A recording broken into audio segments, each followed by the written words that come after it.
Labą dieną. Sveiki prisijungę prie smulkiųjų projektavimo įmonių asociacijos rengiamų kvalifikacijos kėlimo kursų architektams. Šiandienos seminaras truks 2 valandas. Bus 2 pranešimai. Pirmasis bus Promat atstovų Mindaugo ir Lino pranešimas ir antrasis Dupont Šarūno pranešimas.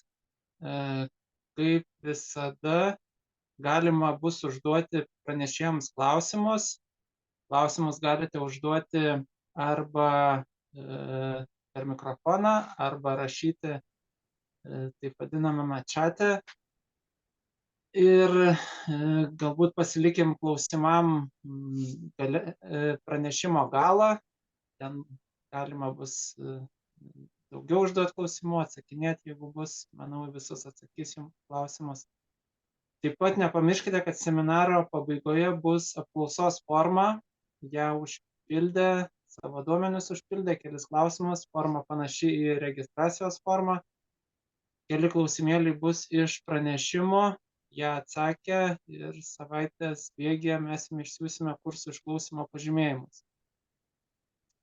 Tai turbūt bendros informacijos tiek. Linai, Mindaugai, girdi, esat prisijungę? Sveikas, Vytautai. Taip. Taip, esame. Sveiki, gyvi. 3 valanda, viskas pagal grafiką, galima pradėti. Taip. Darom share screeną. Tikėkime, kad pavyks iš pirmo karto. Jeigu ką, iš antro pavyks. Taip, palaukit biškį, share darau. Taip, dabar. Turėtų būti viskas gerai. Taip, dabar pilnas ekranas, viską puikiai matom. Tai tvarkoj, galim pradėti, taip? Taip. Gerai, tai labą dieną visiems ir ačiū susirinkusiems. Šiandien būsiu aš, Linas Kriščiūnas, projektų vadovas. ETEX grupėje dirbu 15 metų, su Promatu pradėjau nuo 2014 ir bus kolega Mindaugas Jančiulis. Mindaugas specialistas ir turi daug patirties darbui su priešgaisriniam sandarinimo sistemom. Būsime mes dviese. Ką mes šiandien aptarsime, tai yra pagrindė 2 temos. Pirma tema laiko prasme bus apie 15 minučių ir pristatinėsiu aš. Antrą temą pristatys Mindaugas, užtruksim apie pusvalandį, 35 minutės. Tai pirma tema, tai bus dažniausiai užduodami klausimai iš Promat sistemų. Kalba bus apie konstrukcijas, keletą skaidrių apie dūmų šaldymo kanalus. Tai šitie klausimai ateina iš jūsų, ateina iš projektuotojų, ateina iš gaisrininkų, ateina iš techninės priežiūros specialistų ir tiesiog mes bandom viską susisteminti ir pateikti tą informaciją jums. Ir antra tema, kaip ir minėjau, pristatys Mindaugas, tai bus ne tik apie kriterijus parenkant priešgaisrinio sandarinimo sistemas, bet pakalbėsim bendrai apie mūsų siūlomus sprendimus, kokios dažniausiai aptinkamos klaidos objektuose, pasidalinsim praktiniais patarimais. O šiek tiek užsiminant apie Mindaugą, Mindaugas turi patirties būtent su sandarinimo medžiagom, nes prieš tai, jeigu nesumeluosiu, 10-12 metų dirbo įmonė, kuri užsiema šitų sistemų montavime. Tai dabar šiai dienai jis kitoj barikadų pusėje ir gerai supranta tiek šitų sistemų panaudojimą iš praktinės pusės ir iš teorinės pusės. Taip, tai ką, tai pradėkim nuo dažniausiai užduodamų klausimų, kuomet mes kalbame apie medinių, apie gelžbetoninių ir plieninių konstrukcijų apsaugą. Tai pati pirma skaidrė. Medinių konstrukcijų apsauga. Tai yra ir klausimas, ir atsakymas, bet tuom pačiu tai yra ir naujiena Lietuvai. Pasakysiu, kur čia ta naujiena. O klausimas toks. Kokius naujus sprendimus turite medinių konstrukcijų apsaugai su priešgaisrinė danga? Turime 2 sertifikatus. Vienas sertifikatas yra degumo klasiai didinti iki BS120, tai yra maksimalus, ką galim pasiekti su medžiu. Nėra čia naujiena.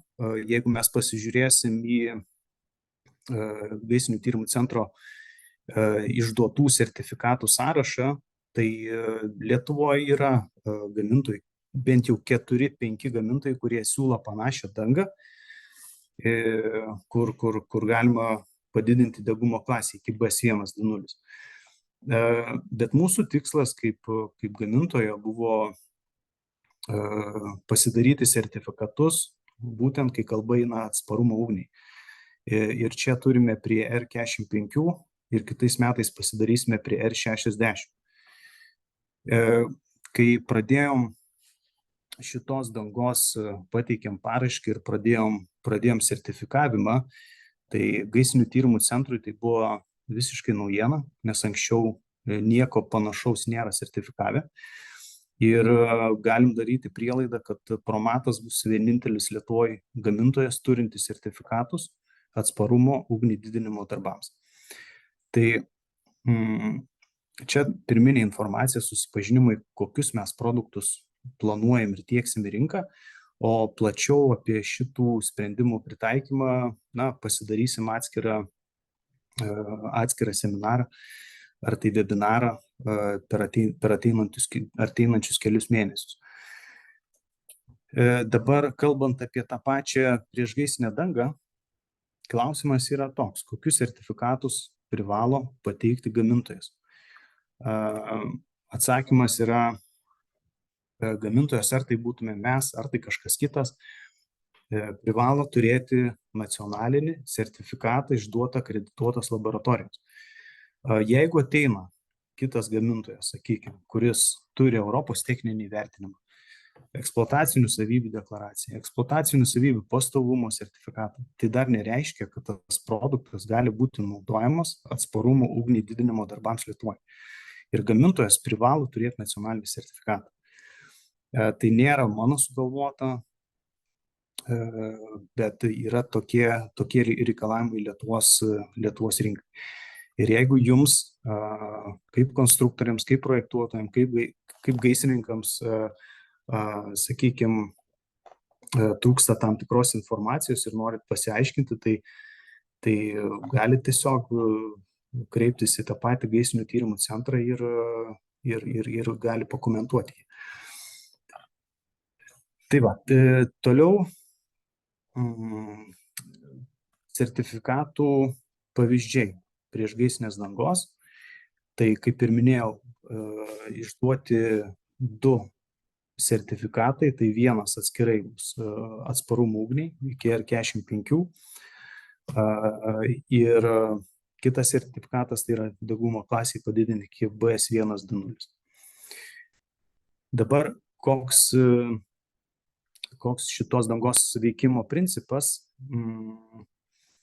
galime pasižiūrėti keletą nuotraukų, darėm tokius kaip ir vietinius bandymus su kolegomis iš Lenkijos, padarė tokį medinį namuką, viena dalis buvo be priešgaisrinės dangos, o kita dalis buvo apsaugota su Promadur. Būtent šituo atveju naudojo kilogramas, naudojo ant 1 kvadrato ir matosi ten, kur atvira liepsna, tai ten nėra jokios apsaugos, o kur šalia matosi tokios kaip pūslės išsipūtusios, tai ten buvo panaudota Promadur priešgaisrinė danga. Tai sudaro tokį kaip ir gaisro atveju sudaro apsauginius sluoksnį. Dabar pakalbėjome apie priešgaisrinę dangą. Kitas klausimas yra, kokius esamus sprendimus turime medinių konstrukcijų apsaugai su kalcio silikato plokštėmis. Yra 3 variantai. Jeigu kalbame apie lubų ir grindų apsaugą, turime sprendimus iki REI 120. Dažniausiai naudojame arba įvardykim populiariausi, tai yra prie REI 30 arba REI 60, atitinkamai naudojam 10 mm storio plokštės arba 15, kolonų apsauga iki R90 ir gali būti ir medinė siena, karkasas, kurią apsaugom su Promat plokštėmis iki REI 60. Tai šiai dienai, kaip gamintojas, norim ir tiekiam į rinką pilną spektrą sprendinių, kalbant apie medinių konstrukcijų apsaugą. Tai bus ne tik su kalcio silikato plokštėmis, bet ir su priešgaisrinė danga Promadur. Tai jeigu kam kils klausimų papildomų arba norės sužinoti daugiau, parašykit man arba Mindaugui, arba sudalyvaukit jau kituose mokymuose, kur mes detaliau apžvelgsim, kaip ta danga yra naudojama. Taip, tai apie medinės konstrukcijas baigiam, pereikim prie gelžbetoninių konstrukcijų apsaugos. Populiarėjantis sprendimas ir paaiškinsiu kodėl. O klausimas yra toks, kokia informacija reikalinga nustatyti tinkamą kalcio silikato plokštės storį. Pažiūrėkite lentelę. Lentelė yra atsparumo ugniai klasė, tai reikia atsparumo ugniai klasės nuo REI 30 iki REI 240. Toliau vidurys stulpelis yra labai svarbu žinoti betono sluoksnio storį iki metalinio strypo. Tai paimkime, pavyzdžiui, turime reikalavimą REI 120, betono sluoksnio storis iki metalinio strypo nuo 0 iki 40 mm ir reikia naudoti 8 mm storio plokštės. Ar yra alternatyvų rinkoje? Yra, naudojama labai plačiai ir dažnai vata, bet su vata minusas yra tas, kad ten storiai yra dideli ir dažnai, kai turime jau komunikaciją sumontuotas, reikia plono sprendimo. Tai šiuo atveju Promatas gali pagelbėti ir kaip pavyzdys, pavyzdžiui, prie REI 120 užtenka naudoti 8 mm storio plokštės. Tai labai plona plokštė ir tiesioginis tvirtinimas prie gelžbetono. Taip, toliau yra anglies pluošto juostų apsauga. Vis dažniau gaunu paklausimų ir dėl anglies pluošto juostų apsaugos, kam iš vis reikalinga. Pradėkim nuo to, kur problema, kad mes naudojam tas anglies pluošto juostas. Naudojam tada, kai, sakykime, reikia sustiprinti konstrukcijas galbūt po gaisro, ar tai vyksta renovacija, ar dėl tam tikrų kitų priežasčių. Tai naudojam anglies pluošto juostas, kad sustiprintumėm gelžbetonį, bet tas anglies pluošto juostas turime apsaugoti nuo ugnies. Tai dabar, ko reikia, norint parinkti tinkamą kalcio silikato plokštės storį, atsakymas yra toks. Aišku, reikalinga informacija apie atsparumo ugniai klasę ir toliau reikia klijų, kuriais tvirtiname anglies pluošto juostas, taip įvardinama stiklėjimo arba kritinė klijų temperatūra. Kaip pavyzdys, pavyzdžiui, projektų pavyzdys šitoj lenteliai reikalavimus. Sako, Linai, turiu projektą, kuriam yra reikalavimas REI 60, naudojami klijai Sikadur 30, temperatūra 52 laipsniai. Kokios storio plokštės reiktų naudoti?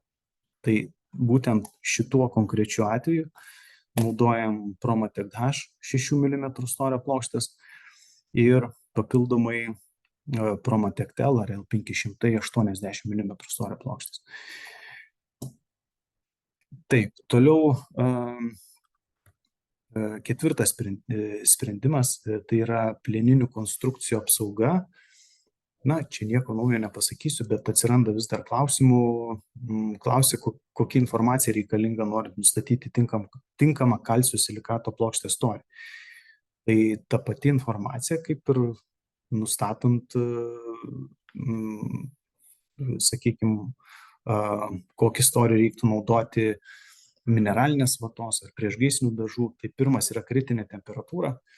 Jeigu projekte nėra nurodyta, tai naudojam 500 laipsnių už pagrindą, toliau eina skersvėjo koeficientas, arba kitaip sakant, metalų matmenys. Jeigu turite metalų matmenys, mes galim patys paskaičiuoti skersvėjo koeficientą ir tuomet eina ugniai atsparumas. Kaip tai atrodo, mes turime ir savo skaičiuoklės, bet čia tiesiog paėmiau kaip pavyzdį iš mūsų sertifikato ir matote lentelėje apibrėžiau raudonai, na, kaip pavyzdį, ugniai atsparumas 60 minučių, kritinė temperatūra 500, skersvėjo koeficientas 180, raidelė B reiškia, kad turime naudoti 15 mm storio Promatek-XS plokštės. Tai dabar iš dažniausiai užduodamų klausimų apie konstrukcijų apsaugą baigiau ir turiu kelias skaidrės paruošęs apie dūmų šalinimo kanalus. Tai jeigu yra švok projektuotojų, turėtų būti ir jiems įdomu pasiklausyti. Ir bus mano kaip ir pirmos temos pabaiga, užbaigimas. Gerai, čia klausimo nėra, bet norėčiau pristatyti kaip naujieną. Įvedinėsim naują sprendimą, tai yra šachtą EIS 120, 2 valandų šachtą, kuri užtikrina ir sandarumą dūmams. Tai yra alternatyva gelžbetoniui, alternatyva mūro šachtoms, kurios negali užtikrinti sandarumo dūmams ir reikia papildomo apdirbimo šachtos viduje. Tai sprendimas atrodo taip kaip nuotraukose. Yra suformuojamas karkasas metalinis, iš vidaus naudojamos 20 mm storio Promatek L500 plokštės, toliau eina mineralinė vata ir toliau ant viršaus dedamas papildomas 20 mm storio plokštės sluoksnis. Viskas taip atrodo tipinis sprendimas. Šiai dienai maksimalūs, įvardinkim, matmenys, standartiniai matmenys yra 1,250 ant metro, o ateityje pasižiūrėsime, ar ką galim pasiūlyti daugiau. Kitoj skaidriai parodytas plokščių panaudojimas išorėje, plokščių panaudojimas viduje, kaip atrodo išdėstymas, ir papildomai plokščių apdirbimas kirtimui per pačią perdangą. Toliau, kalbant apie dūmų šalinimo kanalus, kurie gali būti naudojami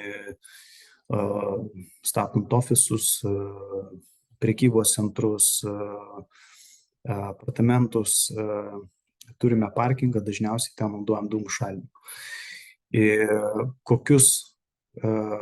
Kokios maksimalios ugnies atsparumo klasės yra ir ar galima formuoti kanalus iš 3 kraštinių. Tai atsakymas yra toks, kad maksimaliai turime sprendimus iki 180 minučių. Prie 180 minučių kanalus formuojam tik iš 4 kraštinių. Tuo tarpu, jeigu kalbame apie kanalus iki 120 minučių, tai galima formuoti ir iš 3-4 kraštinių. Dabar maksimalūs matmenys nurodyti ir jie skiriasi priklausomai nuo ugnies atsparumo klasės, bet realybė yra tokia, kad, na, kaip šitam projekte pasitaiko ir nestandartinių matmenų kanalai, tai tuomet sprendžiam atskirai. Ir čia buvo, na, vienas iš įdomesnių projektų. Jeigu pasižiūrėsit į nuotraukas, tai matosi pats kanalas, šachta, čia buvo 26 metrų ilgio ir 3 metrų aukščio, suformuotas parkinge. Prieš tai buvo padarytas specialus karkasas ir tada jau buvo panaudojamos kalcio silikato plokštės. Čia atrodo realybėje taip, kaip buvo padarytas šitas sprendimas. Tai taip, mes turime maksimalius matmenis, kuriais vadovaujamės, bet kaip ir minėjau, pasitaiko tokių projektų, kur reikia ir nestandartinių sprendimų. Tai čia Promatas irgi gali pasiūlyti savo žinias ir savo sprendimus. Toliau klausimai būna iš projektuotojų, kuom pasižymi trisieniai kanalai. Ketursieniai, kaip ir matot nuotraukoje, įprastinis kanalas, niekuom neišsiskiria, dažnai naudojamas visur, o trisienis šiai dienai pagal standartą ir reikalavimus Lietuvoje pagal 12.1.017 dalį, aplamai Europoje Promatas yra vienintelis, kuris turi sprendimą sertifikuotą formuoti kanalus iš 3 kraštinių. Ir kur čia yra privalumas? Sutaupoma erdvė, nauda tai yra efektyvesnis erdvės panaudojimas. Automatiškai sunaudoja mažiau medžiagų, nes 4 kraštinė gaunasi gelžbetoninės lubos, jeigu formuojam horizontalius kanalus, arba siena, jeigu formuojam vertikalius kanalus. Sutaupomi kaštai, greičiau yra montuojama ir efektyvesnis montuotojų darbo laikas, reiškia greitesnis ir pačio projekto realizavimas. Kokie sertifikatai reikalingi objekto pridavimui? Tai vienas iš svarbiausių yra eksploatacinių savybių pastovumo sertifikatas, nurodytas standartas. Toliau yra eksploatacinių savybių deklaracija. Deklaracija yra skirtingai, kaip čia pasakyti dabar, kaip pavyzdys, prieš 60 minučių naudojam vieną deklaraciją, prieš 120 minučių naudojam kitą deklaraciją. Tai priklausomai nuo ugnies atsparumo klasės yra skirtingos deklaracijos. Ir taip, kas toliau? Kaip galima sutaupyti erdvės formuojant dūmų šalinimo kanalus automobilių stovėjimo aikštelėje. Tai vienas iš būdų formuoti, jeigu yra galimybė, formuoti trisienius kanalus. Čia yra vienas iš pavyzdžių, projektas Simpson apartamentai Palangoje, kur buvo panaudotas sprendimas trisieniai dūmų šalinimo kanalai. Kitas klausimas, ir einam link pabaigos. Ar turite projektų su trisieniais dūmų šalinimo kanalais, šachtą prie 120 minučių? Taip, prie 120 minučių naudojam 5 cm storio kalcio silikato plokštės. Ir čia vienas iš sprendimų buvo panaudotas, jeigu nesumeluosiu, Juozapavičiaus gatvėje esantis projektas Kaune. Buvo formuojami trisienio šachto kanalas iki 120 minučių. Ir pabaigai paskutinė skaidrė, tai yra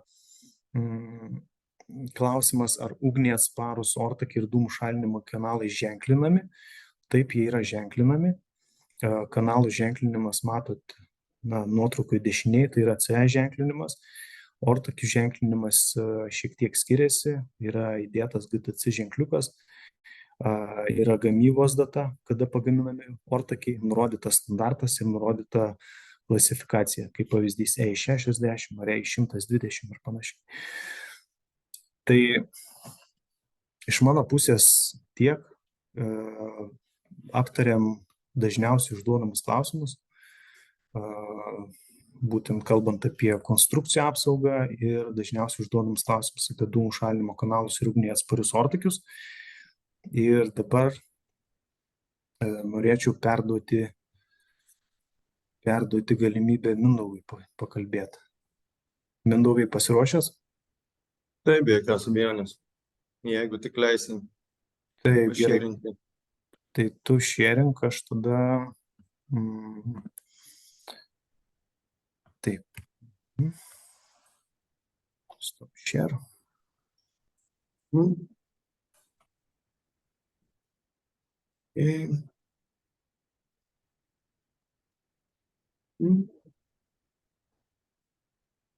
Gerai, sekundėlę.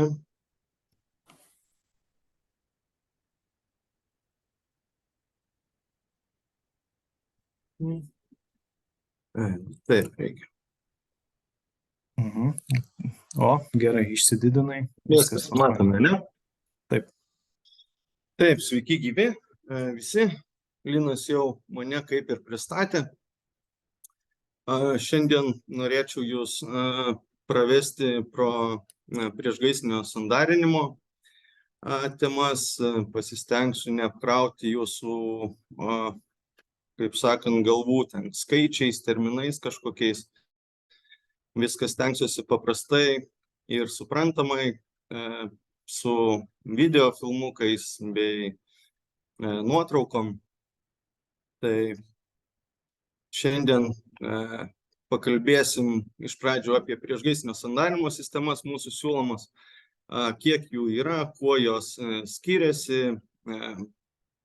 Pasižiūrėsime kelis filmukus, kaip jos montuojasi ir panašiai. Toliau šiek tiek papasakosiu, kur rasti informaciją apie sandarinamas konstrukcijas, kaip jas atpažinti, koks jų atsparumas ugniai ir panašiai. Aptarsime priešgaisrinio sandarinimo tipus, kiek jų yra, kuo jie skiriasi ir toliau keliausim prie kriterijų.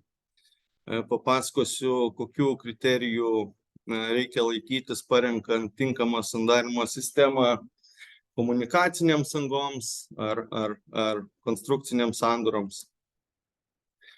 Taip pat šiek tiek papasakosiu apie sandarinamų vietų ženklinimą. Ar jis yra privalomas ar neprivalomas, kas tame ženklinime, kokia informacija atsispindi. Ir paskutinė tema bus tai dažniausiai daromos klaidos.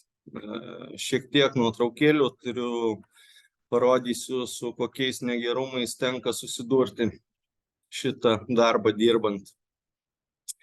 Tai va, tai keliaukim prie pirmos temos, priešgaisrinio sandarinimo sistemos. Pirma sistema tai yra akrilinis sandariklis Promasil A. Turime priešgaisrinę dangą Promasil A spray, priešgaisrinė juosta ar kitaip žinoma tarpinė Promastop W, mineralinė vata padengta endoterminė danga Promastop CCCB, taip pat cementiniai ugniai atsparūs skiediniai Promastop M ir universalią movą Promastop FCMD. Taigi šitos 6 sistemos iš tikrųjų mūsų Lietuvos rinkoje yra pagrindinės, kurios naudoja, nežinau, visose statybose. Taigi, pirmas produktas tai akrilinis sandariklis, skirtas tiek komunikaciniams angoms sandarinti, tiek konstrukciniams sandūroms. Šio sandariklio sistema naudojama, kai anga tarp komunikacijos ir kertamos konstrukcijos būna iki 2 cm. Montavimas jos irgi yra paprastas, per visą konstrukcijos storį sustatoma, sukišama ar sutrombuojama tam tikro tankio akmens vata ir tuomet iš abiejų pusių yra užtepama šiuo sandarikliu. Šis sandariklis taip pat pasitelkiamas, kai sandarinamos kitos sistemos, užsandarinti susidariusius tarpelius, mikroangas. Taigi, iš esmės, šis sandariklis naudojamas visur, kur yra minimalios angos. Beje, vienas momentas, kurio tikriausiai nesate girdėję apie komunikacinės angas. Kaip matote skaidrėje, ne veltui įdėjau kairėje pusėje viršuje detalės su lanksčia pertvara. Taigi pravartu žinoti, kad jeigu matote detalę su lanksčia pertvara, tai galite būti tikri, kad toks sprendimas tinkamas naudoti ir mūro sienai sandarinti. Visa tai leidžia EN standartas, pagal kurį būna testuojami sprendimai. Na ir apie konstrukcinę sandūrą sandarinant su šia sistema. Ja taip pat galima naudoti horizontalioms ir vertikalioms siūlėms sandarinti, kurių angos plotas neviršyje 10 cm. Turi mazgus su lanksčiomis pertvaromis, mūro sienomis, gelžbetonio perdangomis. Konstrukcijų judėjimo galimybė yra iki 7,5 %.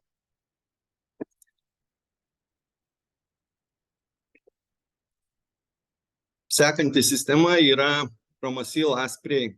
Promasil Asprey tai yra priešgaisrinė danga. Priešgaisrinė danga, ji taip pat skirta konstrukcinių sandūrų sandarinimui. Ši priešgaisrinė danga yra vandens pagrindu.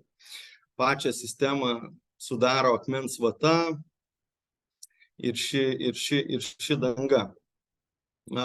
Ji yra alternatyva Promasil Asprey sandarikliui, tačiau rangovai konstrukciniams sandūroms sandarinti pasirenka būtent šią sistemą, nes jinai turi savo privalumus. Kokie tie privalumai? Tai yra plonas dengiamos dangos storis. Dažnu atveju jos užtenka padengti 1 mm iš abiejų pusių konstrukcijos pusių arba 2 mm iš vienos pusės. Darbas yra našesnis negu sakykime, su akriliniu sandarikliu, sekasi dirbti kur kas greičiau. Mūsų partneriai su šia danga darbuojasi purkšdami, su dažymo aparatu, su kompresorium skirtų, sakykime, plieninių konstrukcijų dažymui. Tai va, didesnė konstrukcijų judėjimo galimybė, ji yra atspari drėgmei, danga yra kur kas elastingesnė nei tie patys akriliniai sandarikliai. Ir taip pat jinai neaižėja. Trumpas filmukas, kaip iš tikrųjų, kokio jinai yra lankstumo, kai uždažytas ant akmens vatos fragmento. Iš tikrųjų stulbina.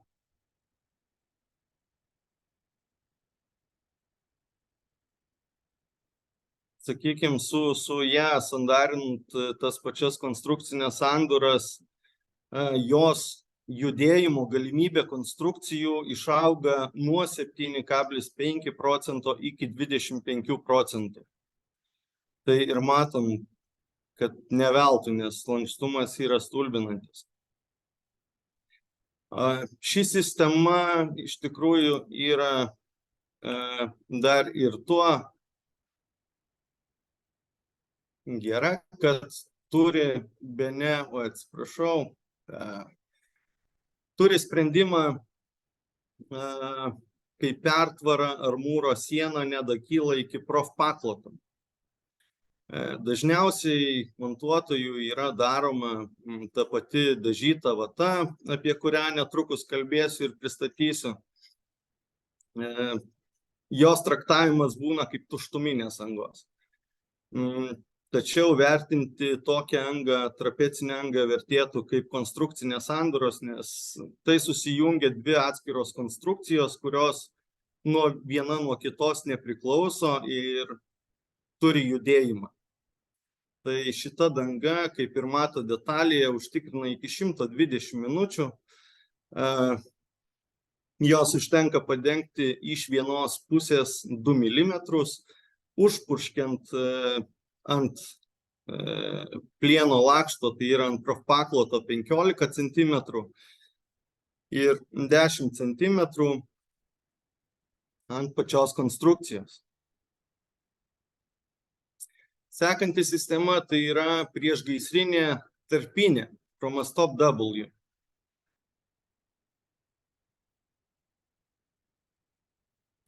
Anksčiau čia gal gan naujesnis dalykas, ta prasme, dalykas nenaujas tai yra, bet pats šis fasavimas anksčiau būdavo tokios tarpinės gaminamos jau būtent tam tikro diametro vamzdžiams. Tai yra 50 diametro, 80, 110, 160 ir panašiai.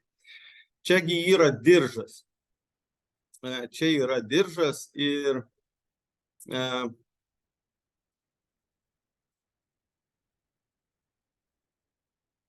diržas ir kiek kartų apvynioti patį vamzdį nusako dokumentai. Tai kaip pavyzdys, kad 110 vamzdis turi būti apsauga iš vienos ir kitos pusės, turėtų būti apvyniojamas, kaip pavyzdys, 3 kartus. Taip pat šita apsauga tinka naudoti ir kondicionieriaus komunikacijoms. Matote apačioje paveiksliukas, kurios yra paimamos į vieną kasą, galima taip sakyti. Taip pat turi sprendimus ir klijuotos medienos kirtimui. Taip pat apačioje dešinėje matote vizualą. Na ir galim pasižiūrėti, kaip jį montuojasi. Tai aš kažkiek pakomentuosiu. Mūsų sistemos sandarinimo, jos viena kitą papildo. Tai kaip pavyzdys, turėjom Promasil A akriliką, jį čia taip pat naudosime. Taip pat naudosime Promastop tarpinę, apie kurią dabar kalbame, ir taip pat naudosime priešgaisrinę dangą dengta vatos plokštė, apie kurią sekančią pristatysiu. Taigi, trumpai tariant, išsimatuojamas angos plotas, išsipjaunamas fragmentas dažytos vatos, išsimatuojama pati komunikacija, viskas susibraižoma, išpjaunama, ką dabar ir matote.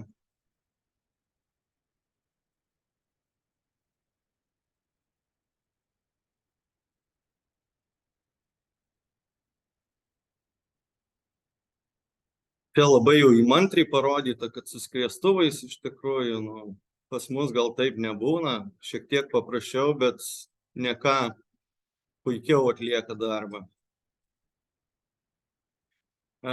Galima pjauti ne tik siaurapjūkliu, kai matot, galima tais pačiais peiliukais pjauti, yra tam tikri peiliai, kurie pjauna aukšto tankio mineralinės vatos lapus. Tai va, įsipjovę fragmentus vatos standžiam įdėjimui, turime išsitepti kraštus. Iš pradžių apsaugą susistatome, tai kaip ir sakiau, tam tikrą kiekį reikia apsukti, standžiai užvynioti, užfiksuoti ir įstumti į kertamos konstrukcijos lygį. Per sieną turi būti apsauga tiek iš vienos, tiek iš kitos pusės, arba tam tikram atsparumui leidžiama ir vieną apsaugą per vidurį turėti.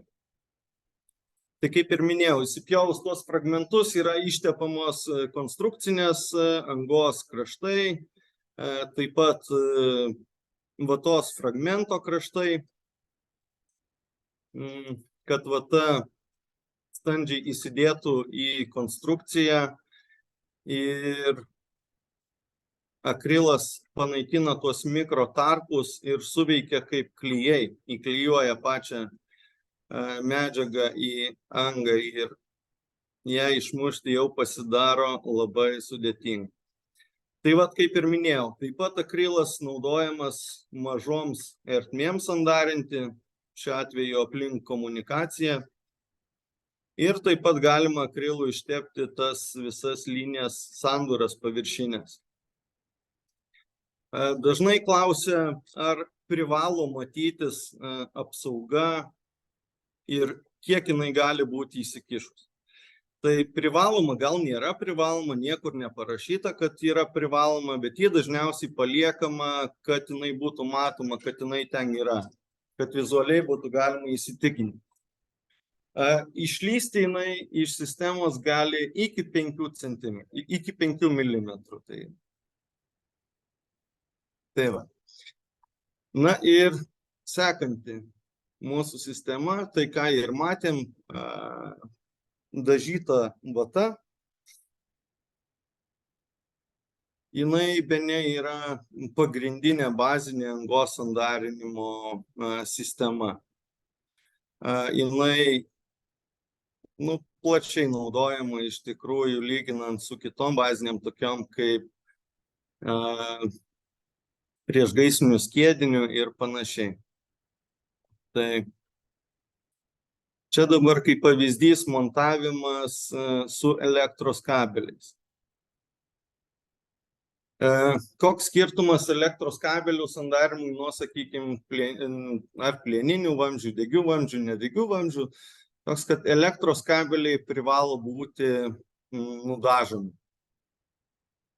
Nudažyti juos reikia Promastop CC danga, tai yra ta pati danga, kaip ir padengta vatos plokštė.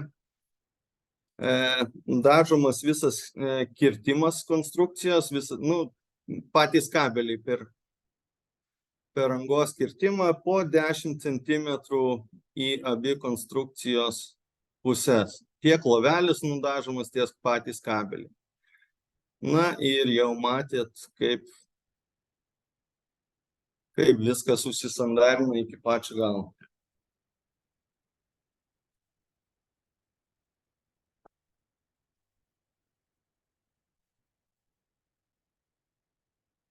Ir jei atkreipsi dėmesį, vieno filmuko gale yra uždedamas lipdukas. Apie jį pakalbėsim šiek tiek vėliau. Taip, ir priešgaisrinis skiedinys Promastop M, pas mus jisai yra cementinio pagrindo, kiti gamintojai turi gipsinio pagrindo.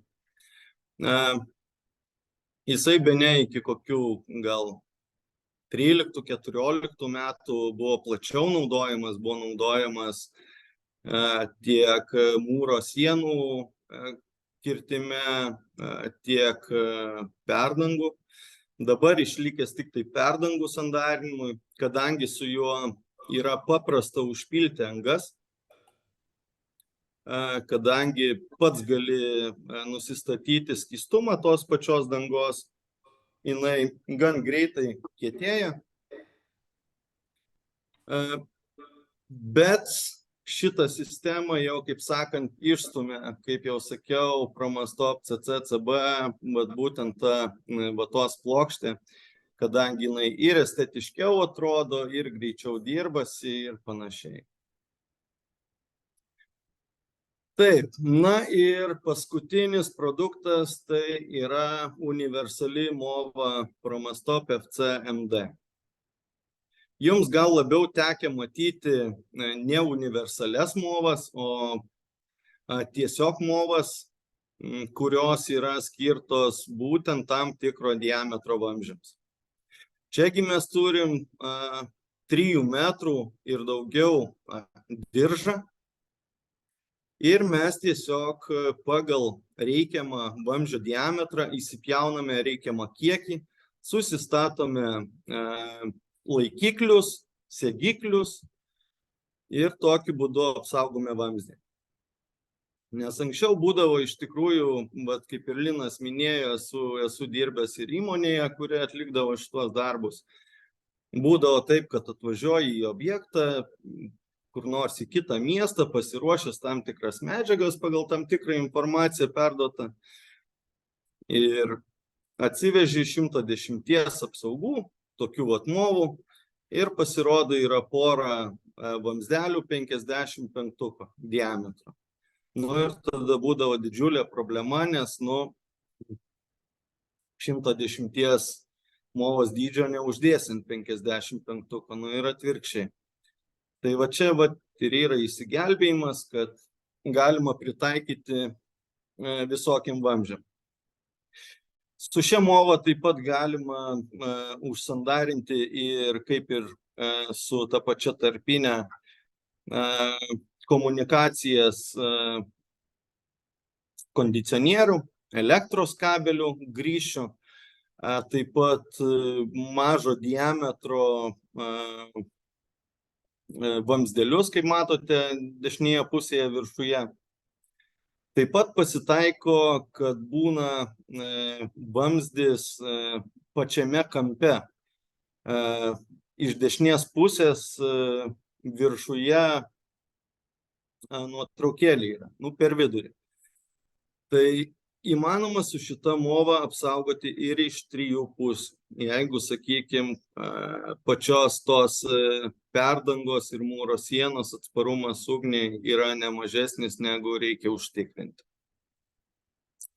Ir trumpas filmukas, kaip jinai montuojasi, kaip jinai atrodo, kokie fiksatoriai ir panašiai.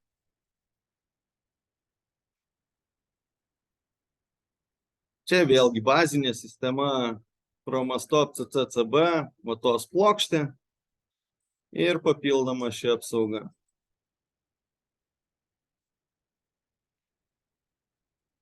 Pagal kokį diametrą, kokio ilgio juostą reikia pjauti, informacija yra pačioje pakuotėje arba jos dokumentuose, tai yra Europos techninis vertinimas.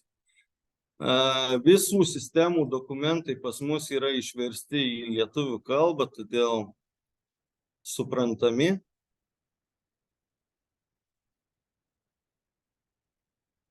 Štai fiksatorius uždėjo vieno galo, kito galo juos suneria ir užsideda fiksatoriai laikantis juos prie kertamos konstrukcijos. Ir tada varžtais yra suveržiami. Kokie varžtai tai turėtų būti, tvirtinimo kokie elementai turėtų būti, tai priklauso nuo kur tvirtinsit. Ar kaip šiuo atveju į vatą, ar, sakykime, tvirtinsit į mūrą, ar į lanksčią konstrukciją. Tvirtinimo elementai, jie nieko ypatingo, ta prasme, galima naudoti standartiškus varžtus, svarbu, kad jie nebūtų su plastikiniais kaiščiais ir panašiai. Nes, čia nereikia kažkokį tai svorį išlaikyti, čia reikia tiesiog, kad jinai būtų savo vietoje. Taigi, sistemas praėjom, dabar šiek tiek temų. Kur ieškoti informacijos apie sandarinamas konstrukcijas? Tai visa informacija randasi projekto gaisrinės saugos dalyje. Pačiame bylos gale yra spalviniai brėžiniai. Tos spalvos reiškia atsparumą ugniai. Tai kaip pavyzdys matome, kad parkingas yra atskirtas raudona linija, tai yra 2 atskirų gaisrinių zonų atskirimas, tai dažniausiai būna aukšto atsparumo konstrukcijos. Mėlyna dažniausiai būna 60 minučių, geltona 45 minučių atsparumas ugniai. Tai jeigu remsitės, sakykime, gaisrinės saugos dalimi, tai niekada nesuklysit. Kiekvienoj byloj prie pastabų yra nurodyta, kokia spalva, kokį atsparumą ugniai žymi. Sandarinimo tipai. Jų yra 2. Tai yra komunikacinės angos ir konstrukcinės angos. Kuo jos skiriasi? Skiriasi tuo, kad konstrukcinių sandūrų sandarinimas tai turi būti sistema leidžianti judėti toms konstrukcijoms. Ta pati, sakykime, vatos plokštė skirta komunikaciniams angoms sandarinti. Ją įstačius į tarp 2 konstrukcijų, ją galima įstatyti, bet kada konstrukcijos pradės judėti, o jos tikrai juda, patikėkit manim, visa sistema suplyšinės, atsiras įtrūkimų ir panašiai. Tai komunikaciniams angoms kaip jau minėjau, bazinės sistemos yra Promastop CCCB vatos plokštė arba priešgaisrinis skiedinys Promastop M. Konstrukcinių sandūrų sandarinimui Promasil A akrilinis sandariklis arba Promasil A spray. Taip. Kriterijai. Ką reikia žinoti, pasirenkant sistemą, būtent komunikaciniams angoms. Tai vėlgi konstrukcijos tipas. Ar tai perdanga, ar siena, ar lanksti pertvara. Galbūt, kaip sakiau, turime sprendimų ir klijuotos medienos perdangai. Toliau kertamos konstrukcijos atsparumas ugniai, kur jį sužinoti, koks jis yra, ką tik kalbėjome, gaisrinės saugos dalyje iš spalvinių brėžinių. Kertamos komunikacijos angos dydis ir forma. Ką noriu pasakyti? Tai kuo įtakoja dydis ir forma? Įtakoja tuo, kad skiedinys Promastop M, jisai dažniausiai naudojamas, kai yra netvarkingai išmušta anga, tiesiog sustatomas pagrindas ir, kaip sakiau, nusistačius tam tikrą konsistenciją pačio skiedinio yra užpilama anga. Dabar jau retai man kur tenka matyti, kad būtų netvarkingos formos angos, dabar dažniausiai yra pjaunamos. Tai dėl to ir sakau, kad jau įstumiama šita sistema iš rinkos po truputį ir montuojamas dažytos vatos, dažyta vata montuojama. Toliau, kokia tai komunikacija? Ar ortakis, ar elektros kabeliai, ar vamzdynai. Kadangi vamzdynai visada daromi iš abiejų pertvaros ar perdangos pusių. Tai yra 2 sluoksniai akmens vatos dažytos. Elektros kabeliai tuo tarpu gali būti 1 sluoksnis iš dažytos vatos, bet turi būti dažoma.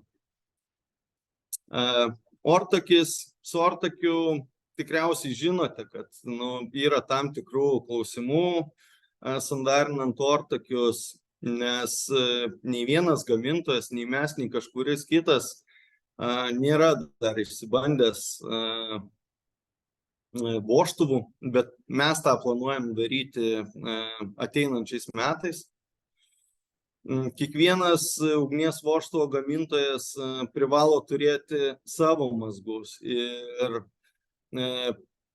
nesiplėtojant šitoj temui, tai dažniausiai ugnies vožtuvo gamintojas turi pateikti tinkamą mazgą užsandarinti. Jeigu taip nebūna, tuomet praktika tokia, kad imame tuštuminės angos ar elektros kabelių principinę detalę ir taip užsandarinamas yra ortakis.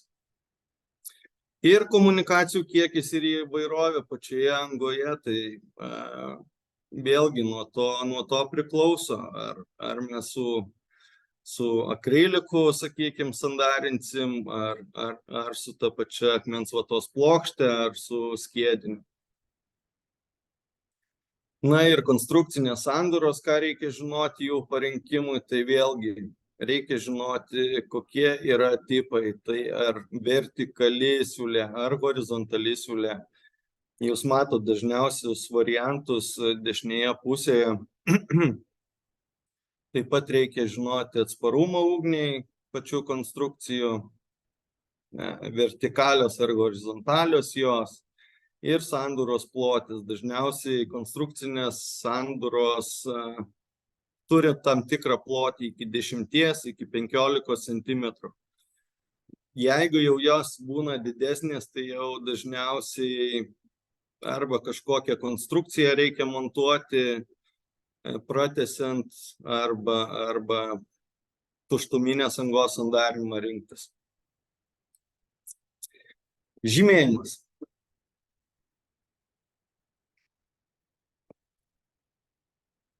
Žymėjimas pas mus, jis yra neprivalomas. kaip pavyzdys Lenkijoje, tai jisai privalomas tam tikrą įstatymais reglamentuojamas, kad turi būti žymėjimas sandarinimo vietų. Pas mus jisai yra neprivalomas, bet jisai yra patartinas. Jame turi būti pažymėta, kokia sistema buvo naudota, kokį atsparumą ugniai užtikrina sandarinimas bei įmonės rekvizitai, kurie atliko sandarinimo darbus. Ir skiltyje sandarinimo numeris yra užrašomas numeris, jeigu yra kažkoks tai registras, nes dėl ko atsirado kokia mintis šito viso informacinio lipduko, prie jo dideliuose projektuose, kad susekti tas pačias angas sandarinamas, yra užvedamas tabelis. Tai kaip pavyzdys, tas tabelis susideda iš registrų lentelės, šio sandarinimo vietos žymėjimo lipduko ir brėžinio. Brėžinyje yra pažymimas vieta, kur atliktas sandarinimas, bei pažymimas numeris, sakykime, 10, į sandarinimo lipduką įrašomas numeris 10 ir tabelyje prie numeris 10 yra įrašoma, kokia sistema buvo naudota, kokį atsparumą užtikrina, kokio diametro anga, ten 50x50, sakykime, plastikinis vamzdis, naudojamos sistemos ir panašiai. Taip, kad, sakykime, kažkas tai prakirto tą angą, galėtų paskambinti, pasakyti, informuoti, kad prakirtau angą, kurios numeris ten yra 98. Ir tu tada pagal tos tabelius jau gali susižiūrėti, kuri būtent tai vieta yra. Na ir dažniausiai daromos klaidos. Tai sandarinamų angų ploto mažinimas. Čia gal nuo senų laikų atėjęs dalykas, kad visi labai norėjo, iš vis į gaisrinę saugą nelabai kreipdavo dėmesio ir jiem atrodydavo, kad tai pinigų investavimas į niekur, nes tie darbai dažniausiai būna nematomi ir visi norėdavo susimažinti angas. Tai kaip pavyzdys, jeigu gelžbetonio perdangoje įsipjauni angą ir turi ten, sakykime, 50 cm tuščios angos, tai dažniausiai užsipila betonu, daeina iki pačios komunikacijos ir anga sumažinta. Tai nėra tinkamas sprendimas. Kodėl? Todėl, kad gaisro atveju būtent tas supiltas jų paprastas betonas, jisai per 5 minutės pakaitintas paims ir ištrupės. Tai nėra vienalytė konstrukcija. Reikia užsandarinti esamas angas, kaip ir numato teisės aktai, kad pažeidžiamos ugniai atsparios konstrukcijos turi būti atstatytos ir turi būti atstatytas jų atsparumas ugniai. Visos priešgaisrinės sandarinimo sistemos jos yra besiplečiančios, dėl to jos nėra tikimybės, kad jos ištrupės ar kažkaip iškris. Sekanti daroma klaida, tai per maža sandarinimas diegimui. Tai čia panašus dalykas kaip ir su mažinimu. Tai antiek susimažina kartais angas, kad palieka ten ar visiškai nepalieka vietos būtent sandarinimo sistemai įdiegti. Ir tada, kas būna daroma, tai tada jau arba turi būti išmušama normali anga bent 5 cm normaliai užsandarinti esamą angą. Anksčiau, ką darydavo irgi blogai rangovai, tai nežinau, gal teko jums matyti tokius konusus aplink komunikacijas, tai reiškia sandarinimas jau ne konstrukcijoje, o išorėje. Tai irgi toks sandarinimas yra žalingas, nes gaisro atveju nėra tai sistemai plėstis ir nėra atramos ir jinai, realiai nieko nepadaro. Sekanti dažna klaida tai komunikacijų netvarkingas kirtimas. Dažniausiai matomas, sakykime, ir čia yra skaidrėje, elektros kabeliai. Visiškai visas gyvatynas yra pravestas ir niekas ten tikriausiai nėra užsandarinta, nei tarp jų, nei išoriai tikriausiai. Elektros kabeliai turėtų būti tvarkingai sudėti, galima jas į kasas supinti, bet tos kasos diametras irgi maksimaliai turėtų būti 10 cm, nedidesnis. Arba tas pats, sakykime, atstumų nesilaikymas tarp komunikacijų. Du, sakykime, vamzdžiai vienas prie kito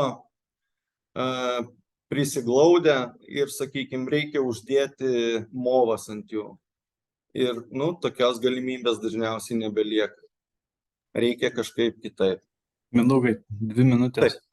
Ok. Nedegių vamzdynų izoliacijos nebuvimas, tai ką noriu pasakyti, kad bet koks nedegus vamzdis, jis turi turėti kažkokią tai izoliaciją. Ar tai vatos izoliacija, ar tai degi kaflekso izoliacija, bet ji privalo būti. Ji privalo būti, kad vamzdis neperneštų kaitros iš vienos patalpos į kitą. Ir skirtingų gamintojų sistemos. Ką turiu omenyje? Tai kaip pavyzdys, bazinė sistema su mūsų dažyta vata yra užsandarinama, o ant vamzdžio yra kito gamintojo uždėta priešgaisrinė apsauga. Taip neturėtų būti iš tikrųjų, nes mūsų lauko sistemos yra išbandytos viena su kita ir jos koreliuoja tarpusavį. Su skirtingų gamintojų negali tai būti. Ir sandarinimo nepagrindinė konstrukcija.